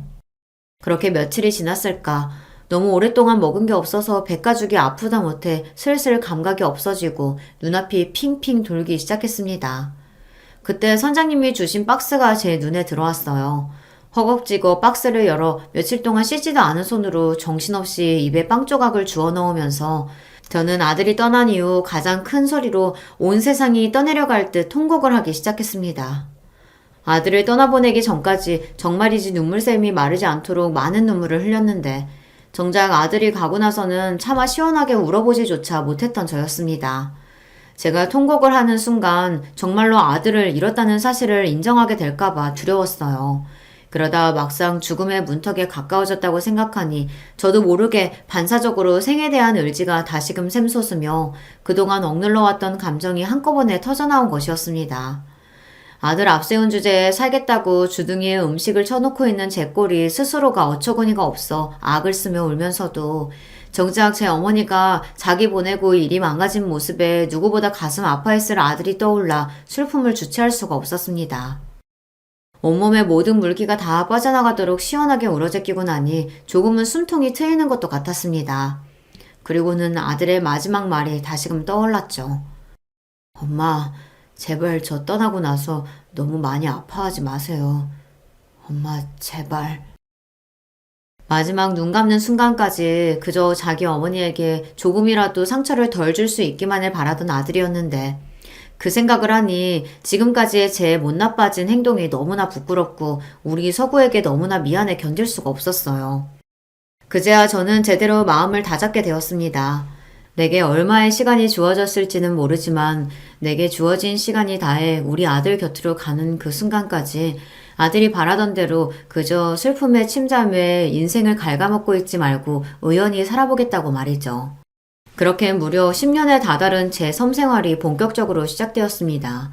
그러나 아무리 마음을 그렇게 먹었다곤 하나 자식 앞세운 어미라는 것은 변함없는 사실이었기에 그 세월이 항상 평화로울 수만은 없었습니다. 어느 날은 좀 살만하다가도 어떤 날은 또다시 창자가 끊어지는 듯한 극심한 고통과 아들에 대한 그리움에 정신을 놓아버릴 때도 있었어요. 그런 견딜 수 없는 날에는 차라리 슬픔에 온몸을 맡기고 제 감정을 인정하기로 했습니다. 그렇게 곧 죽을 것만 같은 시간이 끝나면 또다시 처음 섬에 왔을 때처럼 아들의 마지막 말을 떠올리며 다시금 마음을 다잡고 그러기를 수백 번, 수천 번을 반복했을 겁니다. 섬이라고는 평생 경험해 본 적도 없는 제가 그래도 굶어 죽지 않고 그 긴 시간 동안 지낼 수 있었던 건 역시 따스하고 인정 많은 사람들 덕분이겠죠. 처음 저를 섬에 데려다 주셨던 선장님도 가끔씩 저를 들여다봐 주셨습니다. 무인도라고는 하나 근처에는 주민수가 제법 되는 작은 섬들이 여럿 있었기에 지나는 길에 이 늙은이까지 신경을 써주신 겁니다. 그분 통해서 근처에서 일 보시는 분들도 잊을만 하면 한 번씩 저를 들여다봐 주시는 바람에 큰 탈 없이 지낼 수 있었던 거죠. 참으로 감사하고 또 감사한 인연입니다. 그날 역시 제가 손수 농사지어 만든 소박한 밥상으로 끼니를 해결하고 여느 때처럼 평화로운 바다를 물끄러미 내려다보고 있었습니다. 저쪽에 통통 배가 들어오는 것이 보이기에 오랜만에 선장님이 저를 찾아주셨나 싶었습니다. 욕이라도 하셔야지 싶어 겨우내 말려두었던 꽃감을 두어 개 뽑아 접시에 받쳐들고는 터벅터벅 배 대는 곳까지 내려갔습니다. 낯익은 선장님 얼굴을 여상하게 바라보던 제가 그만 그 자리에 우뚝 멈춰서고 말았습니다. 서구, 우리 서구가 왜... 선장님 뒤에 우뚝 서 있는 청년은 분명히 우리 아들 서구였습니다. 꿈에서조차 단 한시도 잊은 적 없던 내 아들을 제가 알아보지 못할 리가 없었어요. 머리로는 그럴 리가 없다고 부정하면서도 심장은 당장이라도 입 밖으로 튀어나올 듯 요동치기 시작했습니다. 말도 안 돼. 이런 일은. 우리 서구, 우리 아들 장례까지 치렀는데? 그렇게 반쯤 미친 사람처럼 중얼거리고 있는데 우리 서구 뒤에 튀어나오는 한 여인이 그제야 제 시야에 들어왔습니다. 어머니, 어머니! 울부짖으며 제게 달려오는 그 여인은 다름 아닌 제 며느리 희진이었습니다. 10년 세월 동안 그의 눈가에도 주름이 잡혀 이제는 중년으로 들어선 모습이었으나 그럼에도 제가 그 애를 어떻게 못 알아볼 수 있겠어요. 갑작스럽게 나타난 그리워 마지 않던 이의 얼굴에 어쩔 바를 몰라하는 저를 며느리가 있는 힘껏 끌어안았습니다. 어머니, 어떻게 이렇게 사람 하나 없는 외딴 섬에 왜 이런 곳에 혼자 계신 거예요? 우리 시완이 두고 저를 두고 어떻게 이러실 수가 있어요, 어머니? 제가 도망이라도 갈까 싶었는지 늙은이 몸을 바스러지도록 끌어안은 며느리가 통곡을 하며 제게 원망을 쏟아냈습니다. 그렇게 끌어안긴 채로 아들이 있는 쪽을 바라보니 그제야 그 사람이 제대로 보이기 시작했어요. 분명 우리 서구와 쏙 닮은 얼굴이었으나 이제 보니 갓 20을 넘겼을까 싶은 앳된 모습이었습니다. 맞아요. 순간 제 아들로 착각할 정도로 제 아들을 쏙 빼다 닮은 제가 떠나 있던 10년 동안 이제는 장성한 청년이 되어버린 제 손자 시완이었습니다. 역시 떠난 아들이 아니었음을 깨닫자 다시금 슬픔의 눈물이 흘렀습니다. 그러면서도 제가 사랑한 제 아들의 모습을 그대로 간직한 무려 10년 만에 만난 손자를 보자 샘솟는 사랑에 애틋한 마음이 넘쳐흐를 것만 같았습니다. 그렇게 며느리와 시간이 얼마나 흐른지도 모를 정도로 지난 세월의 회환과 그리움을 눈물로 쏟아내고서야 자초지정을 들을 수 있었어요. 어머니 사라지시고 제가 지금껏 전국에 수소문해보지 않은 곳이 없었어요. 차마 이 먼 무인도까지 들어오셨을 줄은 저 선장님 아니셨으면 영영 몰랐을 거예요. 애끓는 저희 사연을 곁에서 묵묵히 듣고 계시던 선장님이 말씀하셨어요. 네, 아주머니 보통 사연 지닌 분 아닐 거란 생각은 했지만 모진 세월 견디느라 참 고생 많으셨겠소. 이제 며느리 마음고생 그만 시키고 손자랑 며느리 따라 올라가세요. 그 말에 제가 고개를 푹 숙였습니다. 무려 10년입니다. 저 살겠다고 생떼 같은 손자와 며느리 내팽개치고 여기까지 도망친 주제에 이제와 무슨 염치로 저들을 따라간단 말입니까? 하지만 며느리는 단호했습니다. 어머니 모셔갈 거 아니었으면 애초에 어머니 찾을 생각도 안 했을 거예요. 미안한 게 있으시면 제 곁에서 갚으시고 저도 그동안 저희 두고 가신 서운한 마음 어머니한테 다 풀 거예요. 행여나 안 가시겠다는 말씀은 하실 생각도 마세요. 오랜만에 만나는 할머니라 어색해 쭈뼛대면서도 손자도 살포시 제 손을 잡으며 말했습니다. 할머니 저랑 같이 살아요. 어릴 때 저 많이 예뻐해 주셨잖아요. 저도 할머니랑 같이 살고 싶어요. 네? 차마 염치가 없으면서도 제가 손자인 시완이 부탁을 거절할 수 있는 날은 결코 오지 않으리라는 걸 직감했습니다. 저 역시 이제는 떠난 우리 아들 서구가 남겨준 저 귀한 인연과 더는 떨어져 살고 싶지 않았습니다. 그렇게 저는 장장 10여 년의 섬생활을 마치고 며느리와 손자 손에 이끌려 다시금 아들과 함께 있던 그곳으로 돌아가게 되었습니다. 돌아간 그곳에는 여전히 아들의 흔적으로 넘쳐났어요. 하지만 이제 그것이 꼭 가슴을 찢는 아픔으로 느껴지지만은 않았습니다. 그곳은 제 아들과 제가 소중한 추억을 쌓은 공간이자 제 아들이 가장 사랑한 아내와 아들과 행복한 시간을 보낸 고마운 곳이니까요. 그렇게 사랑하는 손자와 며느리와 함께 가끔은 행복하게 가끔은 시린 마음으로 아들을 추억하며 살아가고 있어요. 우리 아이 부디 편히 지내고 있기를 기원하며 이야기를 마치고자 합니다. 들어주신 여러분 모두 감사드립니다. 안녕하세요. 나이 먹을 대로 먹은 여자의 살아온 지난 이야기가 얼마나 대단하겠는가마는 부디 귀 기울여 들여주시면 감사할게요. 저는 결혼을 하자마자 시집살이를 호되게 당한 여자였어요. 시댁은 꽤 산다고 볼 수 있는 집안이었고 반면에 친정은 구질구질하리만치 못 살았습니다. 저보다 6살 많았던 그 남자가 저를 무척이나 마음에 들어했고 집안의 반대에도 불구하고 결혼을 강행시켰습니다. 시댁 식구들 중에서 특히 시어머니께서 저를 마음에 안 들어 하셨는데요. 며느리 된 입장에서는 가장 어려운 상대가 시어머니이기에 하필 저는 잘못 걸린 것이었죠.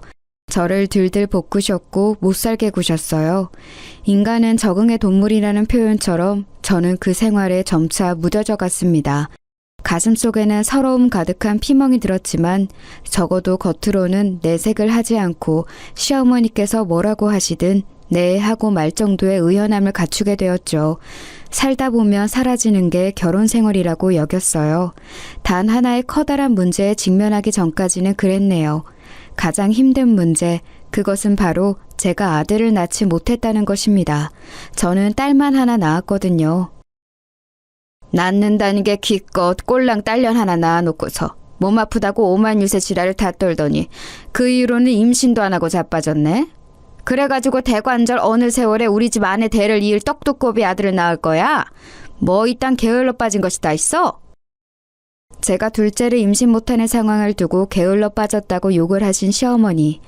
지금 생각하면 그 지독한 압박감과 스트레스 때문에 임신이 계속 안 되었던 거라고 판단이 됩니다.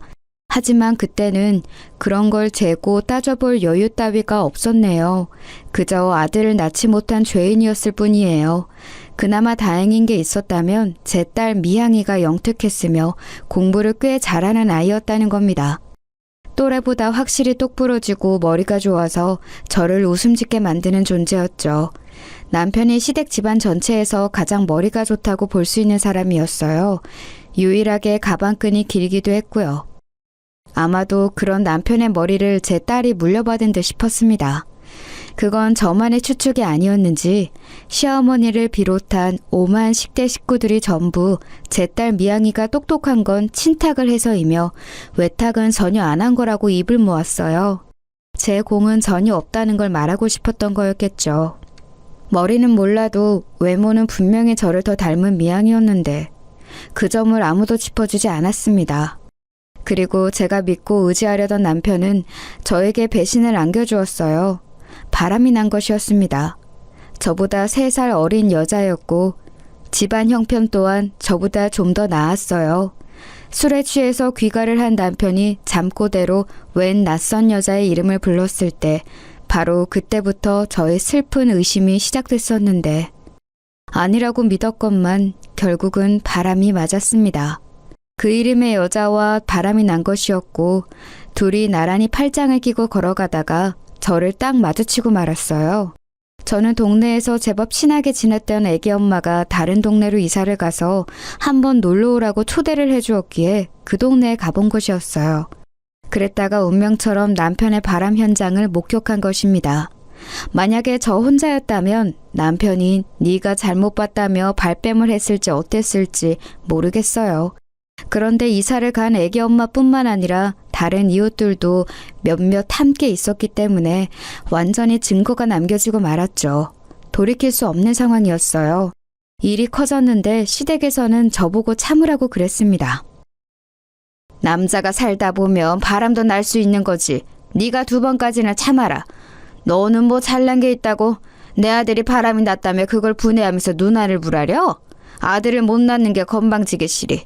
조용히 입 닥치고 있어. 내 아들이 어련히 알아서 잘할까. 어머님, 이런 문제에서 어떻게 어련히 알아서 잘하기를 기다릴 수가 있어요? 그 여자와 더 놀아나든 말든 언젠가 헤어질 테니 그때를 저보고 기다리라고 하시는 건가요? 내가 너한테 입 닥치라고 어제 말했니? 아니면 엊그제 말했니? 방금 말했다. 이 맹추야. 방금 들은 거 그새 까먹었어? 입 안 닥치면 그 멍청한 주둥아리를 내가 때려줄 테니까 어디 한번 더 떠들어봐. 시어머니의 기세에 너는 움츠러들었고 시아버지를 비롯한 그 어떤 시댁 식구들도 제 편을 들어주지 않았습니다. 다들 시어머니의 눈치만 살피면서 헛기침을 하는 게 전부였어요. 시어머니께서 그렇게 나오시니 남편은 기고만장했습니다.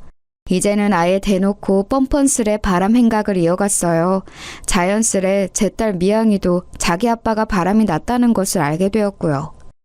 남편이라는 작자가 숨길 생각이 없으니 미양이가 끝내 모르게 하는 건 불가능했어요. 제 소중한 딸에게 이딴 꼴을 보게 하여서 너무나도 미안했습니다. 힘이 없는 엄마라서 이것 또한 미안했죠. 미양이를 위해서라도 제가 계속 이렇게 바보처럼 참고 인내하며 그저 모든 상황이 다 지나가기를 바라는 것은 아니라는 생각이 점차 들기 시작했어요. 제 머릿속에 한 가지 단어가 떠올랐습니다. 이혼이었죠. 그 당시에는 이혼이라는 게 확실히 지금보다 더 큰 울림으로 다가왔던 시절이었고 저 같은 여자에게는 더욱더 엄청난 일이었어요. 그래서 많이 망설였습니다. 이혼을 하고 나면 미양이를 제가 혼자 어떻게 키우며 공부를 계속시킬 수 있을까 이런 근본적인 고민도 따라왔고요. 하지만 역시 이대로 살고 싶지는 않아서 어느 날 용기를 냈어요. 여보, 우리 이혼해요. 서로를 위해서 갈라서는 게 낫잖아요. 계속 이혼하자는 말을 꺼내고 싶었는데 많이 망설였고 생각을 해본 끝에 이렇게 결국 말을 하게 되었네요. 이혼을 고민하는 과정에서 내가 당신을 사랑하기에 놓치고 싶지 않다는 바람은 없었어요.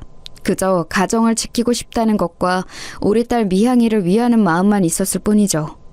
나는 이미 당신을 사랑하지 않은 지 오래된 것 같아요. 그건 당신도 마찬가지겠죠. 그러니까 이혼해요. 이혼? 그래, 뭐 좋아. 나쁠 거 없지. 그런 파격적인 제안을 먼저 해줘서 내 입장에서는 고마울 따름이야. 그런데 내가 아니라 당신 입에서 이혼이라는 소리가 먼저 나왔다는 게 나한테는 무척 모욕적이야. 어떻게 당신 같은 여자가 나한테 먼저 이혼을 하자고 할 수가 있어? 내가 그 정도로 만만해 보였나? 나를 얼마나 우습게 알면 이럴 수가 있지? 아주 괘씸해서 안 되겠네. 저와 결혼하고 싶다며 난리를 칠 때는 언제고 아이가 태어난 뒤 시간이 흐르자 뻔뻔하게 바람을 피웠던 남자. 종잡을 수 없던 이 인간은 저의 이혼 선언에 극도로 분노했습니다. 자기 딴에는 별것 아닌 저 같은 여자한테 먼저 이혼하자는 소리를 들은 게 무척 자존심이 상해서 미칠 노릇이었나 보더라고요. 그럴 거였으면 저한테 이혼하자고 말 좀 해주지. 제발 좀 그래주지. 이때를 회상하며 씁쓸한 웃음만 지어집니다. 왜냐하면 저는 먼저 이혼을 운운하여 자기 기분을 상하게 만들었다는 죄목으로 남편에게 이혼을 당했기 때문입니다. 이혼을 합의하에 했다고 보기 어려웠어요. 일방적으로 이혼을 당했다고 봐야 옳은 상황이었죠. 저희 두 사람의 이혼 결정 소식에 재빨리 움직인 시댁 식구들이 남편에게 붙어서 이런저런 도움을 주었기 때문에 가능한 일이었습니다. 가지지 못한 자, 배우지 못한 자의 서러움을 저는 이혼 과정에서 겪었어요. 이혼하면서 저는 결혼 생활에서 저를 유일하게 웃음 짓게 만들었던 존재, 제 딸 미향이를 빼앗기고 말았습니다. 남편은 경제력도 다른 능력도 없는 제가 미성년자인 딸을 어떻게 혼자 키우겠냐면서 자기가 키우는 게 맞다고 우겼어요. 만약 이렇게 될 줄 알았다면 저는 이혼의 이응자도 안 꺼냈을 겁니다. 바람난 남편이 딸을 원하지 않을 줄로 알았건만 상황은 제가 예상한 대로 흘러가지 않았던 거예요. 각자가 자기 밥그릇 챙기기에도 벅찬 친정에 도움을 요청할 수는 없었어요. 저는 억지로 우겨대는 남편의 마음을 돌려보고자 시어머니께 간청했습니다. 어머님, 제발 미양이는 제가 키울 수 있도록 해주세요. 제가 아이 엄마잖아요. 동네 사람들한테 제가 언뜻 들은 적이 있는데 아이가 어린 상태에서 부부가 이혼을 하면 보통 엄마 쪽이 양육권이라는 걸 갖는다고 그랬습니다. 제가 미양이를 키우는 게 당연해요. 그런데 그이가 너무 완강하게 우겨대니까 혹시 이 싸움이 길어질까 봐서 그게 걱정이에요. 그러면 길어지는 부모의 이웃 싸움에 미양이가 얼마나 상처를 받겠어요. 그러지 않도록 해주세요. 네? 어머님이 제발 그이의 마음 좀 돌려주세요. 어머님도 그이가 새 출발하기를 원하시잖아요. 다 알고 있어요. 뭐 그건 그렇긴 한데 미양이가 기집애라서 그거 하나가 좀 걸릴 뿐. 애가 똑똑하잖아? 자기 아빠 닮아서 공부를 퍽 잘하는 것 같던데. 솔직히 내가 보기에는 내 아들보다 공부를 더 잘하는 것 같기도 하고. 아무튼 너하고 네 딸은 달라. 네 딸은 우리 집안의 피를 강하게 받았어. 지금 그게 무슨 말씀이시죠? 설마 미양이를 제가 키우는 것을 어머님도 반대를 하시겠다는 그건 아니시죠? 너도 잘 생각해라. 공부 잘하는 딸 대학까지 잘 보내고 싶으면 그 안 돌아가는 대가리를 잘 좀 굴려보라고. 네가 데리고 키워봤자 뭘 어떻게 잘해줄 수 있는데. 애가 공부하다가 모르는 게 있다고 물어보면 대답을 해줄 수 있기를 해. 아니면 그런 궁금증 싹 다 가시게 해줄 좋은 학원을 여러 군데 보내줄 수 있기를 해. 하나밖에 없는 딸 자식 앞길 망치지 말고 생각 잘하는 게 좋을 거야. 나도 솔직히 내 아들이 애 딸린 이혼남 되는 거 싫은데 내 소녀에 대한 일망의 정, 안타까움 이런 게 있어서 하는 소리야. 미양이 입장에서는 너랑 사는 게 장기적으로 독이야. 독! 그것도 맹독! 그야말로 청천벽력이었습니다. 그 소리를 듣는 순간 억장이 무너지더라고요. 저와 같이 살다가 꼭 저처럼 구질구질한 인생을 살게 되는 미양이의 미래가 눈앞에 그려졌고 저는 좌절감에 털썩 주저앉고 말았습니다. 시어머니께서는 그런 저에게 혀를 끌끌 차신 뒤 냉정하게 돌아서셨죠. 그게 제가 시댁에 갔던 마지막 날이었고 시어머니를 마지막으로 뵌 자리였습니다. 터덜터덜 집까지 그 먼 거리를 걸어가면서 저는 생각하고 또 생각했어요. 무엇이 제 딸을 위한 길일까 한참을 생각해본 끝에 제 욕심을 접기로 했습니다. 제주도에 딸을 데려가 혼자 키우려고 했던 것은 순전히 제 욕심에 지나지 않았음을 인정하였죠. 저는 남편에게 앞으로 미양이를 잘 키워달라고 당부했습니다.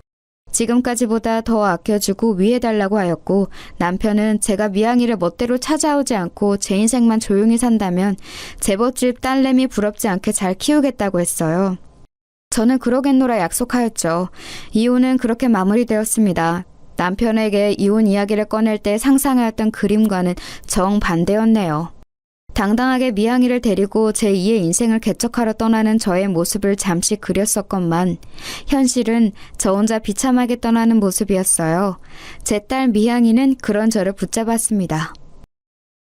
엄마, 왜 저를 두고 가세요? 저도 데리고 가세요. 엄마 없이 앞으로 저 혼자 어떡하라고? 혼자라니 네가 혼자야. 아빠가 계시잖아. 앞으로 아빠하고 잘 지내면 돼.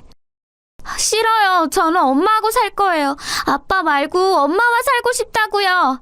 엄마, 그냥 저도 데리고 가주시면 안 돼요? 땡깡 부리지 않을게요. 밥 투정도 안 할게요. 사고도 안 칠 거고 그냥 조용히 공부만 열심히 할게요. 그러니까 제발 저 좀 데리고 가주세요. 네? 아니, 안 돼. 왜냐하면 내 인생에는 네가 필요 없기 때문이야. 네가 있으면 걸리적거려. 나도 이제 내 인생 좀 멋지게 살아보고 싶은데 네가 끼어들면 그게 어려울 것 같거든. 그러니까 너를 데려갈 수 없어. 앞으로 네가 어떻게 살든 나는 상관 안 할 테니까 열심히 잘 살아. 나는 나대로 잘 살아갈게. 엄마, 제가 혹시 엄마한테 잘못한 거라도 있었어요? 죄송해요. 다시는 안 그럴 테니까 용서해 주세요. 저 두고 가지 마세요. 엄마! 미양이가 울면서 외쳤지만 저는 냉정하게 돌아섰습니다. 저를 잡는 손길도 떼어냈고요. 그리고 집에서 한참 멀어지고 나서야 길바닥에 주저앉아 머리가 깨질 것처럼 아파올 때까지 울었습니다. 지나가던 사람들이 놀라서 저에게 다가왔다가 제가 가슴을 치면서 울자 안 됐다는 말들을 하면서 물러갔지요. 누가 보든 뭐라고 하든 상관이 없었어요. 지금 이 순간 제가 세상에서 가장 못난 엄마가 되었다는 사실만이 남아서 제 가슴을 후벼 파고 있었습니다. 저는 분명 제가 원할 때 미양이를 보지 못하고 살아갈 텐데 언제 어느 때에 다시 볼지 모르는 모녀 관계였고 남편은 금세 재혼을 할 사람이었으니 미양이에게는 계모가 생길 예정이었죠. 그러니 제가 최대한 아무렇지 않게 구는 것이 미양이를 위한 길이라고 생각했어요. 그래야 제가 없는 생활에 이를 악물고 적응하면서 살아갈 테니까요. 제가 미적지근하게 굴면 괜히 자기 아빠와 계모를 원망하면서 어긋날까봐 그게 걱정됐습니다.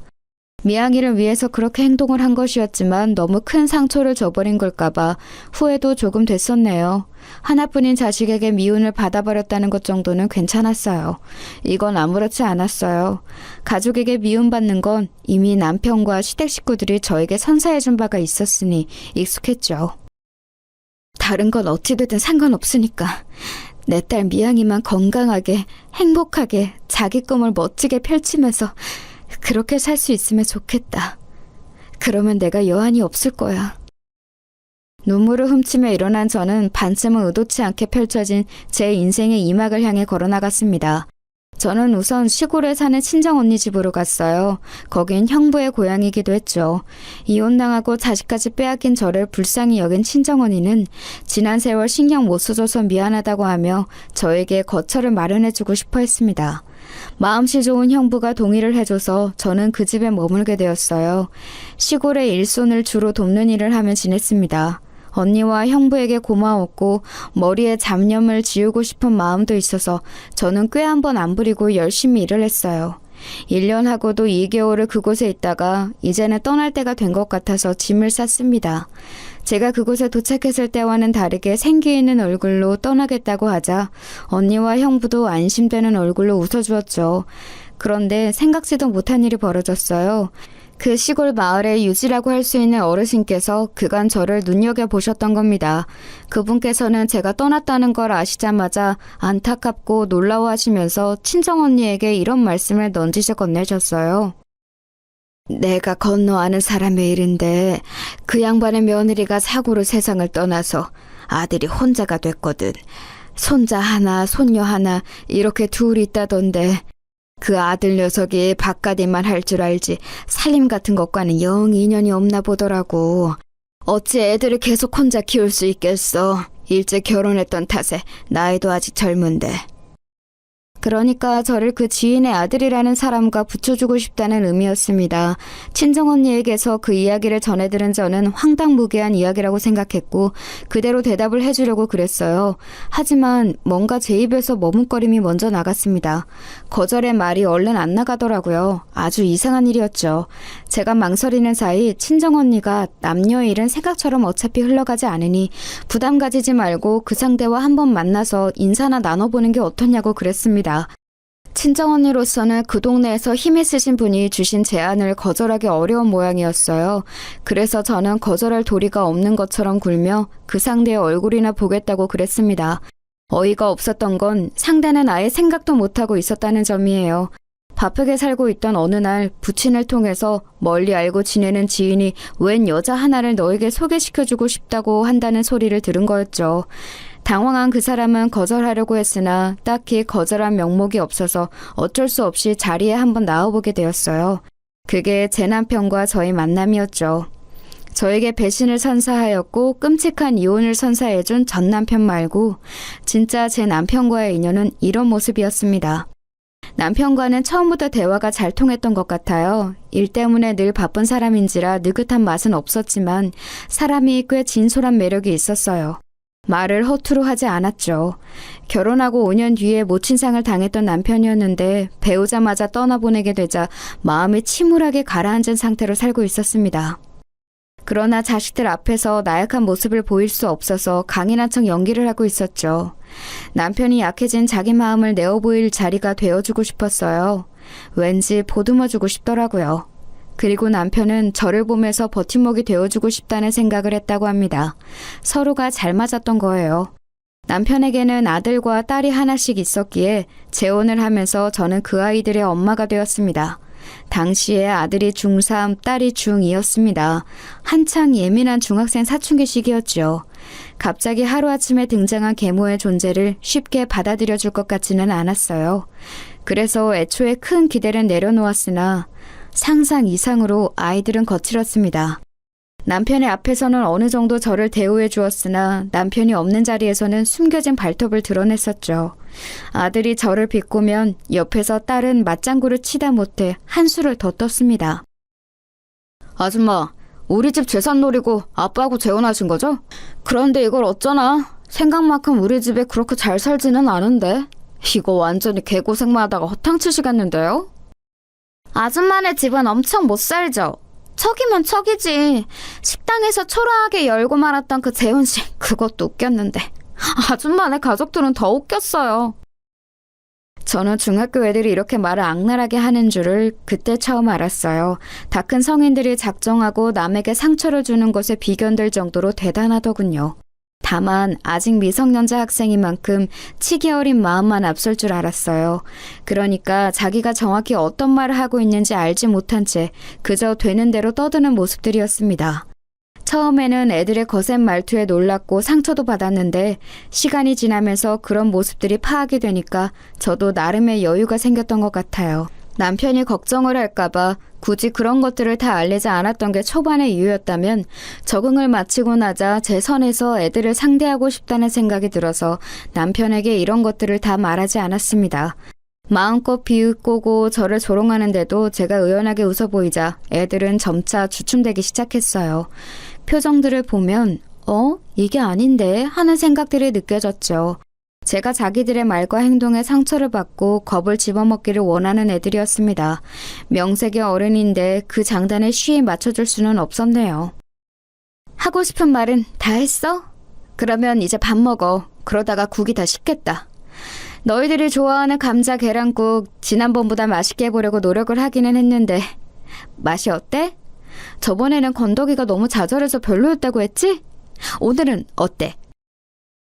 뭐야, 아무렇지 않은 척 하시면서 괜히 이런 틈을 타서 저희한테 친한 척 하지 마세요. 저희는 아줌마하고 친해지고 싶지 않으니까요. 그치, 오빠? 맞아요. 아줌마는 저희 남매와 친해지면 이득이겠지만 저희는 그렇지가 않거든요. 남일 좋은 일은 시켜주고 싶지가 않아요. 아줌마는 저희하고 피 한 방울 안 섞인 남이잖아요? 아, 그래? 알았어. 국이나 맛있게 먹고 밥이나 안 남기고 먹어준다면 좋겠다. 나는 너희에게 따로 바라는 건 없어. 그냥 잘 먹고 잘 자고 건강하게 자라주면 돼. 둘이 눈에 도끼를 품고 저에게 말을 쏘아댔지만 저는 차분하게 반응할 뿐이었죠. 그러자 애들은 약이 오른 듯하면서도 저에게 더 공격할 거리를 찾지 못해서 입을 다물었습니다. 남편이 저에게 애들하고 친하게 지내라는 주문을 한 적은 없었어요. 그런 종류의 이야기를 대놓고 할 사람이 아니었죠. 하지만 저는 너무나도 당연하다면 당연하게 남편이 자기 자식들과 제가 잘 지내기를 바란다는 것을 눈치채고 있었습니다. 일을 마치고 집으로 돌아온 남편에게 애들 일과를 이야기해주면 안 그런 척하면서도 무척 반색을 했으니까요. 애들이 비록 드센 편이었고 저에게 함부로 말을 하긴 했으나 자기 아빠 앞에서라도 저에게 고분고분한 척을 해주니 그것만으로도 우선은 감지덕지네요. 저는 애들이 무섭지 않았으니 시간이 약이라는 말처럼 계속 살다 보면 가까워질 거라고 여겼습니다. 무탈한 나날이 이어질 거라고 믿었던 때에 딸이 사고를 치고 말았습니다. 고등학생이 된 딸은 생각만큼 성적이 따라와 주지는 않았는데 마음은 조급하니까 공부를 잘하는 같은 반 친구가 미웠던 모양이에요. 그 친구가 과목별로 요점 정리를 해놓은 공책을 딸이 훔쳤습니다. 그랬다가 딱 걸렸는데 문제는 그때가 처음이 아니었던 것이었죠. 이미 지난 몇 달간 그 친구의 공책, 문제집, 필기구 등을 훔쳐다가 자기가 몰래 쓰거나 내다 버려왔던 거예요. 그런 전말까지 밝혀지자 선생님께서는 학부모를 호출하셨고 제가 학교에 갔습니다. 선생님께 사과를 드리고 재발 방지를 약속하는 그런 과정만 머릿속에 그리고 간 저는 당황하고 말았어요. 피해 학생의 양친이 학교에 와 계셨습니다. 그리고 딸은 분한 얼굴로 입술을 꾹 다물고 눈물만 뚝뚝 흘리고 있었어요. 그런 쪽에 문외한인 제가 보기에도 비싼 명품인 것들을 몸에 두르신 피해 학생의 모친께서는 딸에게 삿대질을 하시며 앞길을 망쳐놓겠다고 하셨습니다. 너같이 싹수 노란 애는 커서도 똑같겠지. 갱생이라는 게 안 될 거야. 학교 측에서 교칙 따져가며 내리는 징계? 눈물 어린 사과? 그딴 거 다 필요 없어. 나는 네가 대학을 가든 취업을 하든 결혼을 하든 그때마다 네가 도둑년이라는 걸 널리 알릴 테니까 어디에서 무엇을 하든 얼굴을 못 들게 다니게 해줄게. 감히 내 딸의 학업을 그따위로 방해해놓고도 두 다리 뻗고 잘 생각을 했다면 너는 크게 착각한 거란다. 이 천하의 몹쓸 도둑년아. 너 같은 쓰레기 종자를 낳고 키운 부모 면상이 참 궁금하다. 듣는 것만으로도 심장이 아려오는 모진 소리였습니다. 억장이 무너진 채로 그곳에 다가간 제가 피해 학생의 양친을 향해 정중하게 인사를 드렸습니다. 조용한 목소리로 제가 엄마입니다 라고 하자 그 두 분도 움찔하셨지만 제 뒤에선 딸이 흠칫하는 게 느껴졌어요. 정말 죄송하게 생각합니다. 전부 다 제 불찰입니다. 제 딸은 영특하고 착한 아이예요.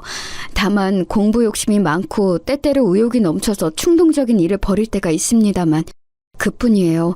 이렇게 멀쩡한 아이를 결코 옳지 못한 행동을 하도록 만든 원흉이 바로 저입니다. 예? 그렇다면 혹시 어머니께서 그거 훔쳐라 저거 훔쳐라 이렇게 지시라고 하셨다는 건가요? 아니요, 그런 의미는 아니었습니다. 저는 제 딸이 그런 잘못을 저질렀는지 몰랐어요. 지난 몇 달간 눈치조차 채지 못했죠. 그러니 저의 잘못입니다. 학교에서 무슨 일이 있었는지 들여다보려고 노력하지 않았고 안일하게 지나치고 말았던 부족한 엄마의 잘못이에요. 아직 미래가 창창하고 꿈이 많은 아이입니다. 부디 마음 너그러이 써주셔서 제 딸이 그릇된 행동을 교정하고 옳게 된 앞날을 살아갈 수 있도록 그 미래를 온전히 누릴 수 있도록 부디 이번 일을 용서해 주세요. 감히 용서를 구합니다. 부탁드려요. 다시는 이런 일이 일어나지 않도록 제가 더욱 노력하는 엄마가 되겠습니다. 다시 한번 제 딸이 저지른 잘못에 대해 죄송하다는 인사를 전합니다. 저는 깊숙이 허리를 숙여 인사를 드렸습니다. 필요하다면 언제든 무릎을 꿇을 준비가 되어 있었고요. 하지만 다행히 그럴 필요는 없었어요. 무척 난감하고 떨떠름하다는 표정으로 피해 학생의 양친께서는 이번 일을 이쯤에서 넘어가겠다고 해주셨습니다. 그러자 안심이 된 것인지 딸이 한숨을 내쉬면서 잠시 몸을 휘청거리더라고요. 많이 걱정했고 긴장했을 테지요. 피해 학생은 소위 엘리트 집안이라고 불리우는 환경에서 자란 아이였더라고요. 집안에 든든한 백이 여럿 있었으니 딸에게 보복을 가하는 것도 어렵지 않은 일이었습니다. 그런데 무사히 상황 정리가 된 거였어요. 저는 딸에게 이제 괜찮다는 표시로 어깨를 두드려 주었지만 딸은 자존심이 상한다는 얼굴로 제 손을 쳐내더니 교무실을 떠나서 교실로 가버렸습니다. 그리고 남겨진 저에게 피해 학생의 모친께서 슬그머니 다가오시더니 이런 말씀을 남기셨어요. 제가 전에 친엄마가 돌아가셨다는 것 같던데 그럼 어머니께서는 새엄마이신 거죠? 조심하세요. 오시기 전에 무슨 일이 있었던 줄 아시나요? 저희한테 돈 많다고 떵떵거리지 마라. 어차피 목숨은 똑같이 한 개다. 이런 소리를 했습니다. 아휴, 저는 그게 왠지 섬뜩하게 들리더라고요. 저는 그냥 맞장구를 치듯이 네 하고 말았지만 왠지 그 문장을 곱씹어보자 조금 무섭게 느껴지기도 했습니다. 하지만 깊이 생각하면 저에게 득이 될 게 없을 것 같아서 그러지는 않았네요. 딸을 도와주었던 그 사건 이후 남편이 저에게 보내는 신뢰는 더욱 깊어졌고 딸은 더 이상 제 면전에 대고 조롱하며 비꼬는 행위를 하지 않았습니다. 오만방자한 그 태도는 여전했지만요.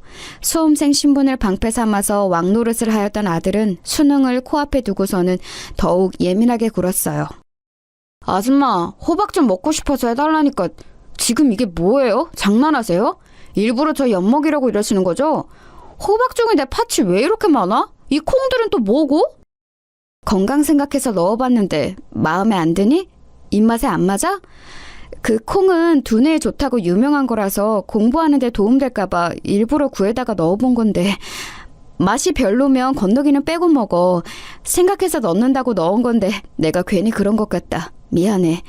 다음에는 호박죽 건더기 없이 정말 깔끔하게 맛있게 해줄게. 지금 나랑 어디 한번 해보자는 건가? 건더기는 빼고 먹으라고? 그럼 나보고 직접 건더기를 분리하라는 거잖아. 그건 당신이 해야지 이 아줌마야. 진짜 엄마도 아닌 주제에 나댈 때부터 알아봤어야 했는데 어떻게 하면 이렇게 단 한 구석도 쓸모가 없지? 쓸모가 없다는 말. 왠지 저를 괴롭혀대셨던 시어머니가 떠올라서 눈앞이 아찔해졌습니다. 충격을 받은 제가 가만히 있자 아들은 호박죽이 담긴 그릇을 저에게 던졌어요. 턱에 맞았고 내용물은 전부 제 옷을 적시며 쏟아져 버렸죠. 뜨끈한 호박죽에 젖은 채로 그릇이 바닥을 나뒹구는 소리를 듣고 있자니 이보다 더 비참할 수는 없겠다는 생각이 들었습니다. 그런 생각을 하면서 저는 웃었습니다. 희미하게 웃어 보이며 아들에게 난 괜찮으니 공부하러 들어가봐 이런 소리나 기껏 했던 것 같아요. 수능이 목전이었는데 제가 망칠 수야 없었죠. 저에게 쌍욕을 내뱉고 방으로 들어간 아들을 위해 저는 다시 호박죽을 새로 끓였습니다. 그걸 가져다 줬더니 잘 먹더라고요. 그래서 저는 미안했어요. 진작에 제대로 끓여주지 못했던 제 부족함이 가뜩이나 예민한 아들을 건드린 것 같았네요. 그렇게 저는 애들을 몇 번이고 다독이며 감싸 안았습니다. 부정할 수 없는 제 자식들이라 여기면서 늘 웃으며 참았고 인내하였고 삐뚤어지는 애들을 붙잡고 바른 길로 이끌었어요. 아들이 여자친구의 이별 선언에 군대에서 탈영할 뻔했을 때 필사적으로 막았고 딸이 10살 연상의 사업가와 눈이 맞아서 대학 자퇴하고 결혼을 하겠다 했을 때 온갖 욕을 먹으면서도 목숨 걸고 막았습니다. 결과적으로 그 사업가는 완전히 사기꾼이었지요. 이런 건 단적인 예시일 뿐 제가 애들 인생을 위해 나선 순간은 수도 없었네요. 남편이 그랬습니다. 내 자식들이지만 가끔은 당신을 괴롭히기 위해 태어난 악마들인가 싶을 때도 있어. 저는 그런 소리 하지 말라고 나무랐고요. 둘 다 성인이 되었을 때 남편이 엄포를 놓아서 애들은 저를 이제 아줌마가 아닌 엄마라고 불렀습니다. 처음에는 끔찍하게 그 호칭을 싫어하더니 점차 익숙하게 저를 엄마라고 부르더군요. 그 변화가 저는 감사했습니다. 비로소 애들 앞에서 의연하게 굴기 위한 웃음이 아닌 제 안에서 우러나오는 미소가 지어졌네요. 자식 키우는 보람이 이런 것이구나, 이런 감상이 드는 순간이면 저는 어김없이 제 딸이 생각났습니다. 제가 배 아파서 낳은 친딸 미양이 말이에요. 남편은 당연히 미양이의 존재를 알았지만 애들은 몰랐습니다.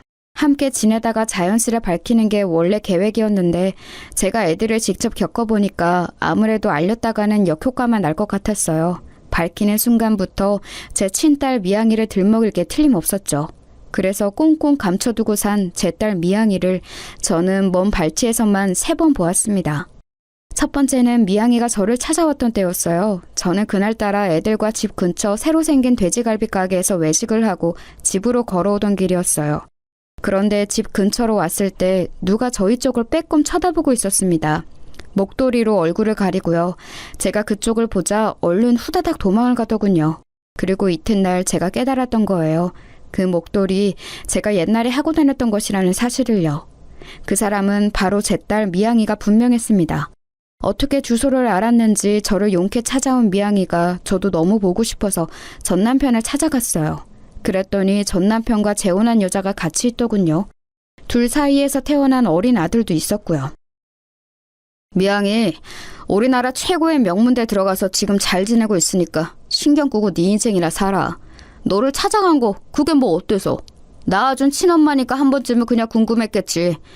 그게 다야. 괜히 의미 부여하지 마.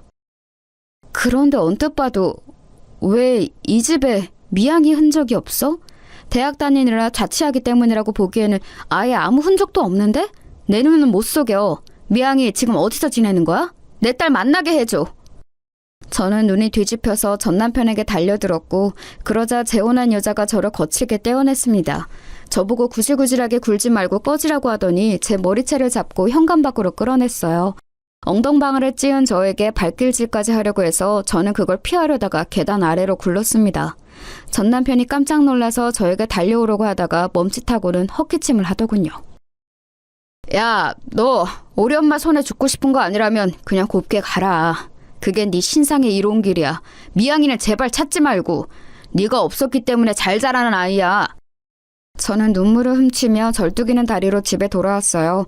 제가 절뚝거리는 걸 보고도 TV를 보고 있던 아들은 하품을 크게 하며 부침개 해달라고 하였고 방에서 나온 딸은 내 큐빅 귀걸이 한 짝 못 봤냐고 물었습니다. 그게 다였어요. 그날 늦게 귀가한 남편이 제 다리를 보더니 화들짝 놀랐고 어쩌다 이랬냐고 괜찮냐고 난리법석을 피웠습니다. 저를 걱정해주는 반응에 고작 그것만으로도 울컥해서 저는 빨리 대답을 못했었죠. 제가 조용히 눈물을 흘리자 남편은 가만히 저를 안아주었습니다. 재혼으로 만난 이 남자에게서 늘 위로를 받았고 평안함을 느껴온 바였어요. 그랬기에 성격 포악한 애들을 인내하며 살아올 수 있었죠. 왜냐하면 이 남자의 자식들이니까요. 결코 포기하거나 저버릴 수 없었던 이유였어요. 그리고 세월이 흐르면서 저도 애들에게 인간적인 정이라는 게 들어보니 모양이었어요. 절뚝이며 걷는 저를 보고도 본체 만체 굴었던 애들이지만 전혀 밉지 않은 걸 보면 어찌됐든 제 자식이라는 게 느껴졌죠. 저는 그 이후로 제 친딸 미양이를 보고 싶어서 다니는 학교에 몰래 찾아갔습니다. 먼말치에서 미양이가 벤치에 앉아 음료수를 먹으며 책을 읽는 모습을 아주 한참이나 지켜보았어요. 미양이가 자리를 뜰 때까지 말이죠. 몇 달 뒤에는 도서관 앞 계단에서 친구와 이야기를 나누는 모습을 지켜봤고요. 학교는 드넓었고 제가 미양이가 듣는 강의를 아는 것도 아니었기에 무작정 찾아가는 도박을 한 것 치고는 그래도 흐뭇한 성과였네요. 미양이가 졸업한 이후로는 보러 갈 수가 없었고요. 결혼을 하게 된다면 그때는 왠지 저에게 연락이 올 것 같은데 과연 어떻게 반응을 해줘야 할지 저는 벌써부터 그런 고민을 하고 있었습니다. 그리고 예고 없는 비극이 저를 찾아왔어요. 고향 친구들과 오래간만에 만나서 낚시를 갔던 남편이 싸늘한 죽음이 되어 제 곁으로 돌아왔습니다. 물에 빠진 학생을 발견하자 구하려고 뛰어들었다가 그렇게 되었어요. 그 학생은 살았으나 남편은 영원히 잠들고 말았습니다. 저는 차갑게 식은 남편을 붙잡고 세상이 떠나갈 듯 울었습니다. 도대체 왜 이런 비극이 일어나야만 했는지 이해할 수 없었고 이해하고 싶지도 않았어요. 극심한 충격으로 저는 며칠간 말도 하지 못했습니다. 실어증을 잠시 앓은 거였죠. 그만큼 절망에 빠져있던 제 눈에 애들이 들어왔어요. 다 큰 어른이 되었지만 여전히 정신적으로 제 눈에는 미성숙해 보이는 애들. 어렸을 때 엄마를 잃었고 다 크고 나서는 아빠까지 잃게 된 애들. 그 애들은 제 자식들이었습니다. 제가 애들을 위해서라도 무력하게 주저앉아 있을 수는 없다는 생각이 들었어요. 크게 낙심해서 우울해져 있는 애들을 다독이기 시작했습니다. 하늘나라로 먼저 여행 간 아빠 보시기에 부끄럽지 않은 인생들을 살았으면 좋겠다며 그런 격려와 응원의 말을 끊임없이 해주었죠. 애들은 점차 기운을 차렸고 각자 취업도 했으며 결혼을 전제로 하는 진지한 연애들도 시작했습니다. 남편이 떠난 이후에 진작에 내놓았던 집은 급한 게 아니었으므로 가격을 낮추지 않았는데 꽤 오래 걸려서 매매가 되었어요.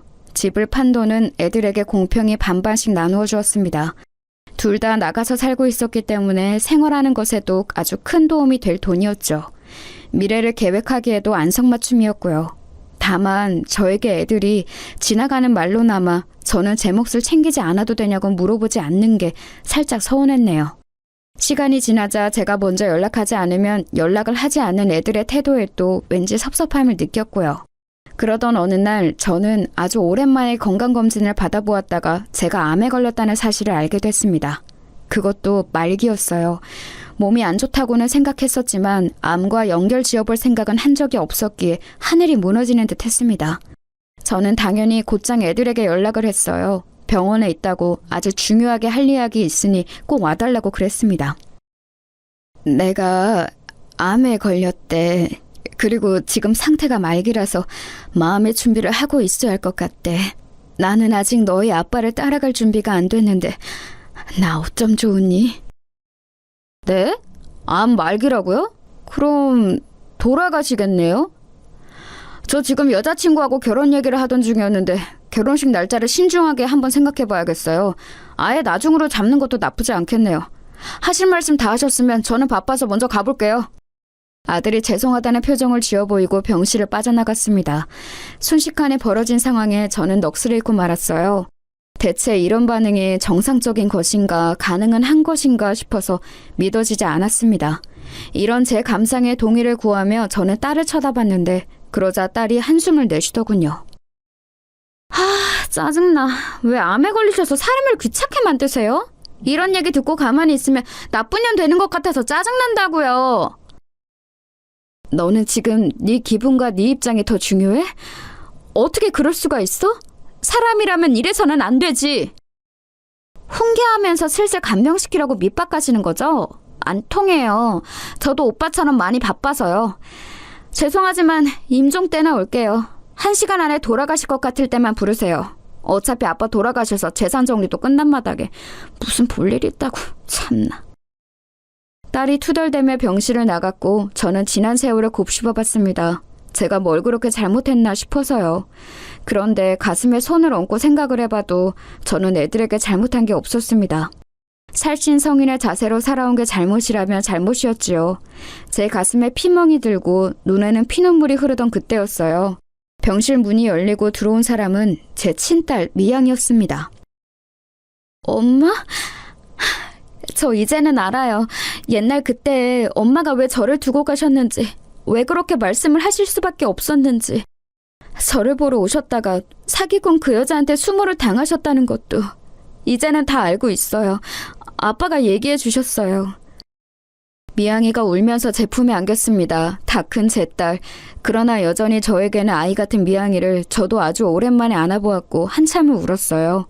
그리고 이야기를 들었습니다. 놀랍게도 제가 미양이를 보러 전 남편에게 찾아갔다가 계단을 굴렀던 그날 전 시어머니셨던 그분이 저처럼 똑같이 계단을 구르셨다네요. 다른 점이라면 저는 가볍게 구른 것이었고 그분은 뇌를 다쳐서 그 이후로 병원 생활을 수개월 이어가시다가 돌아가셨대요. 전 남편은 이걸 두고 제 원한이 내린 저주라고 했다고 합니다. 그런데 전 시어머니 그분이 돌아가시고 2달이 지났을 때 웬 남자가 찾아오더니 전 남편에게 당신 아들은 내 아들이라고 했다는 거예요. 알고 보니 재혼한 그 여자는 다른 남자와의 사이에서 아들을 가진 것이었고 전 남편을 속여왔던 겁니다. 친자 검사를 해봤더니 그 아이는 정말 전 남편의 핏줄이 아닌 것으로 나왔고요. 게다가 그 여자는 미양이를 찬밥 취급하면서 단 한 번도 따뜻한 말 한마디를 해준 적이 없다고 했습니다. 미양이를 일찍 자취를 시키며 내쫓았고요. 당연히 이혼이었죠. 전 남편은 미양이에게 저와 이혼했던 옛날이 생각난다며 옛 이야기를 해준 것이었죠. 제가 전 시어머니께 당했던 모든 것들을 당시에 전 남편에게 전했었기 때문에 그 일화들은 남아있었고 그걸 모두 알게 된 미양이는 분노를 금하지 못했습니다. 미양이는 전 남편과 절연을 하겠다 했고 전 남편은 유일한 친자식을 잃을 수 없다며 애걸복걸을 했어요. 그런데 제가 전 남편에게 연락해서 말기 암이란 사실을 알린 겁니다. 그리고 미양이가 저를 찾아오게 된 것이죠. 내가 너무 어리석었어. 내가 언제나 바보 같았기 때문에 너를 잃었고 허송세월을 보낸 거야. 내가 다 미안하다. 내 딸 미양아, 내가 다 잘못했다. 그래서 내가 지금 벌을 받나 봐. 제가 그렇게 말하자 미양이는 그제서야 제가 재혼한 가정이 어떻게 되었는지, 왜 지금 제 곁에 아무도 없는지 궁금해했어요. 저는 모든 이야기를 해주었죠. 그리고 이야기를 마쳤을 때 미양이의 눈빛에는 살벌한 적개심이 가득 차 있었습니다. 복수를 해야겠다고 마음을 먹은 저와 단번에 통했죠. 복수를 위해 쓰기 좋은 용병은 이미 준비되어 있었어요. 전 남편이요. 아들이 결혼을 꿈꾸며 푹 빠져있는 여자친구의 직장, 가족들이 살고 있는 집에 전단을 쫙 돌렸습니다. 제작한 그 전단의 내용은 아들이 침대에 여자 속옷을 쫙 늘어놓고 심지어는 자기가 직접 착용도 한 채로 찍은 사진이 커다랗게 박혀 있었죠. 아들은 여자 속옷에 집착하는 이상한 성향이 있었습니다. 그런 비밀을 숨기고 있기 때문에 늘 예민했던 것이죠. 아들과 가까워지고 싶었던 순수한 저의 마음이 어느 날 그런 비밀을 캐내고 말았고 저는 아무것도 모르는 척 지내왔습니다. 그러나 이제는 상황이 달랐어요. 아들의 자취방과 노트북의 비밀번호를 알고 있었으므로 그곳에 잠든 은밀한 사진들을 빼왔습니다.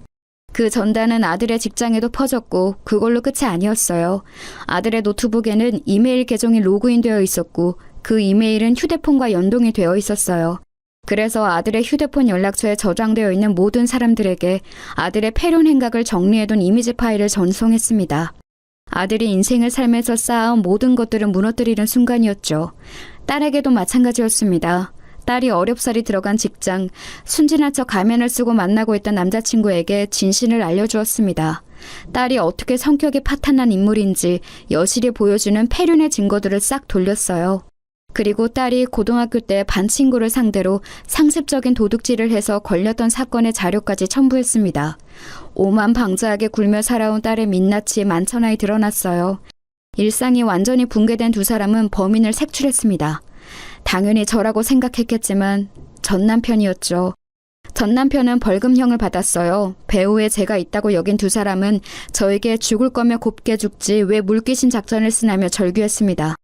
악에 바치다 못해서 둘 다 눈빛이 텅 비어있더라고요. 거의 실성한 것처럼 보이기도 했네요. 그러거나 말거나였습니다. 하늘에서 분명 제 남편은 저에게 잘했다고 말해줄 것 같았으므로 마음이 후련했으니까요. 그리고 두 사람이 염원과는 달리 저는 극악의 확률을 뚫고 말기암과 싸워내서 제 두 발로 멀쩡히 걸어서 퇴원까지 했습니다. 이건 기적으로밖에 설명이 안 되는 일이었죠. 엄마, 그거 아세요? 엄마가 이렇게 기적적으로 암을 물리치신 건 바로 제 덕분이에요. 제가 항상 기도했었거든요. 저는 좋은 대학 못 가도 되고 좋은 직장 못 들어가도 되니까 우리 엄마만 건강하고 행복하게 살게 해주세요. 이런 기도 맨날 똑같이 드렸었어요. 지금에 와서 그 기도가 들어졌나 봐요. 제 딸 미양이는 웃었는데 저는 울었습니다. 제가 그 옛날 미양이를 두고 떠나면서 속으로 했던 기도와 너무나도 흡사했기 때문이에요. 나는 조금 불행해져도 상관없으니 상대가 행복해지길 바라는 것. 이것이야말로 조건이 필요하지 않고 어떤 대가를 요구하지도 않는 진짜 사랑이라는 생각이 들었습니다. 제가 제 딸의 엄마이고 제 딸이 저의 딸이라는 그 자명한 사실이 너무나도 기쁜 순간이었습니다.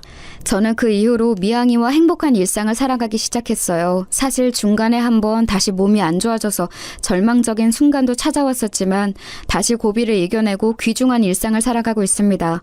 제가 아들, 딸로 여겼던 그 두 사람에게 진정한 복수가 될 것을 저는 쥐고 있었기 때문에 평안히 지낼 수 있었죠. 그건 바로 하늘나라로 여행을 간 남편이 남긴 재산이었어요. 자식들을 곱게 바라보지 않았던 남편은 진작 저에게 수차례에 걸쳐 재산을 넘겨주었습니다. 저에게 고마운 마음을 표시하고 싶어서라고도 했고, 만약에 자기한테 무슨 일이 생기더라도 제가 주도권을 쥐고 행동할 수 있길 바라는 뜻이라고도 했었어요. 남편이 단 한 번도 언급하거나 표를 낸 적이 없었던 재산이었기에 그 두 사람은 알지 못했습니다. 그래서 항상 우리 집은 생각보다 돈이 없다고 두 사람은 여겨왔었죠. 많이 돌고 돌아서 비로소 찾은 행복한 일상은 꿈꾸었던 것보다도 더욱 달콤합니다.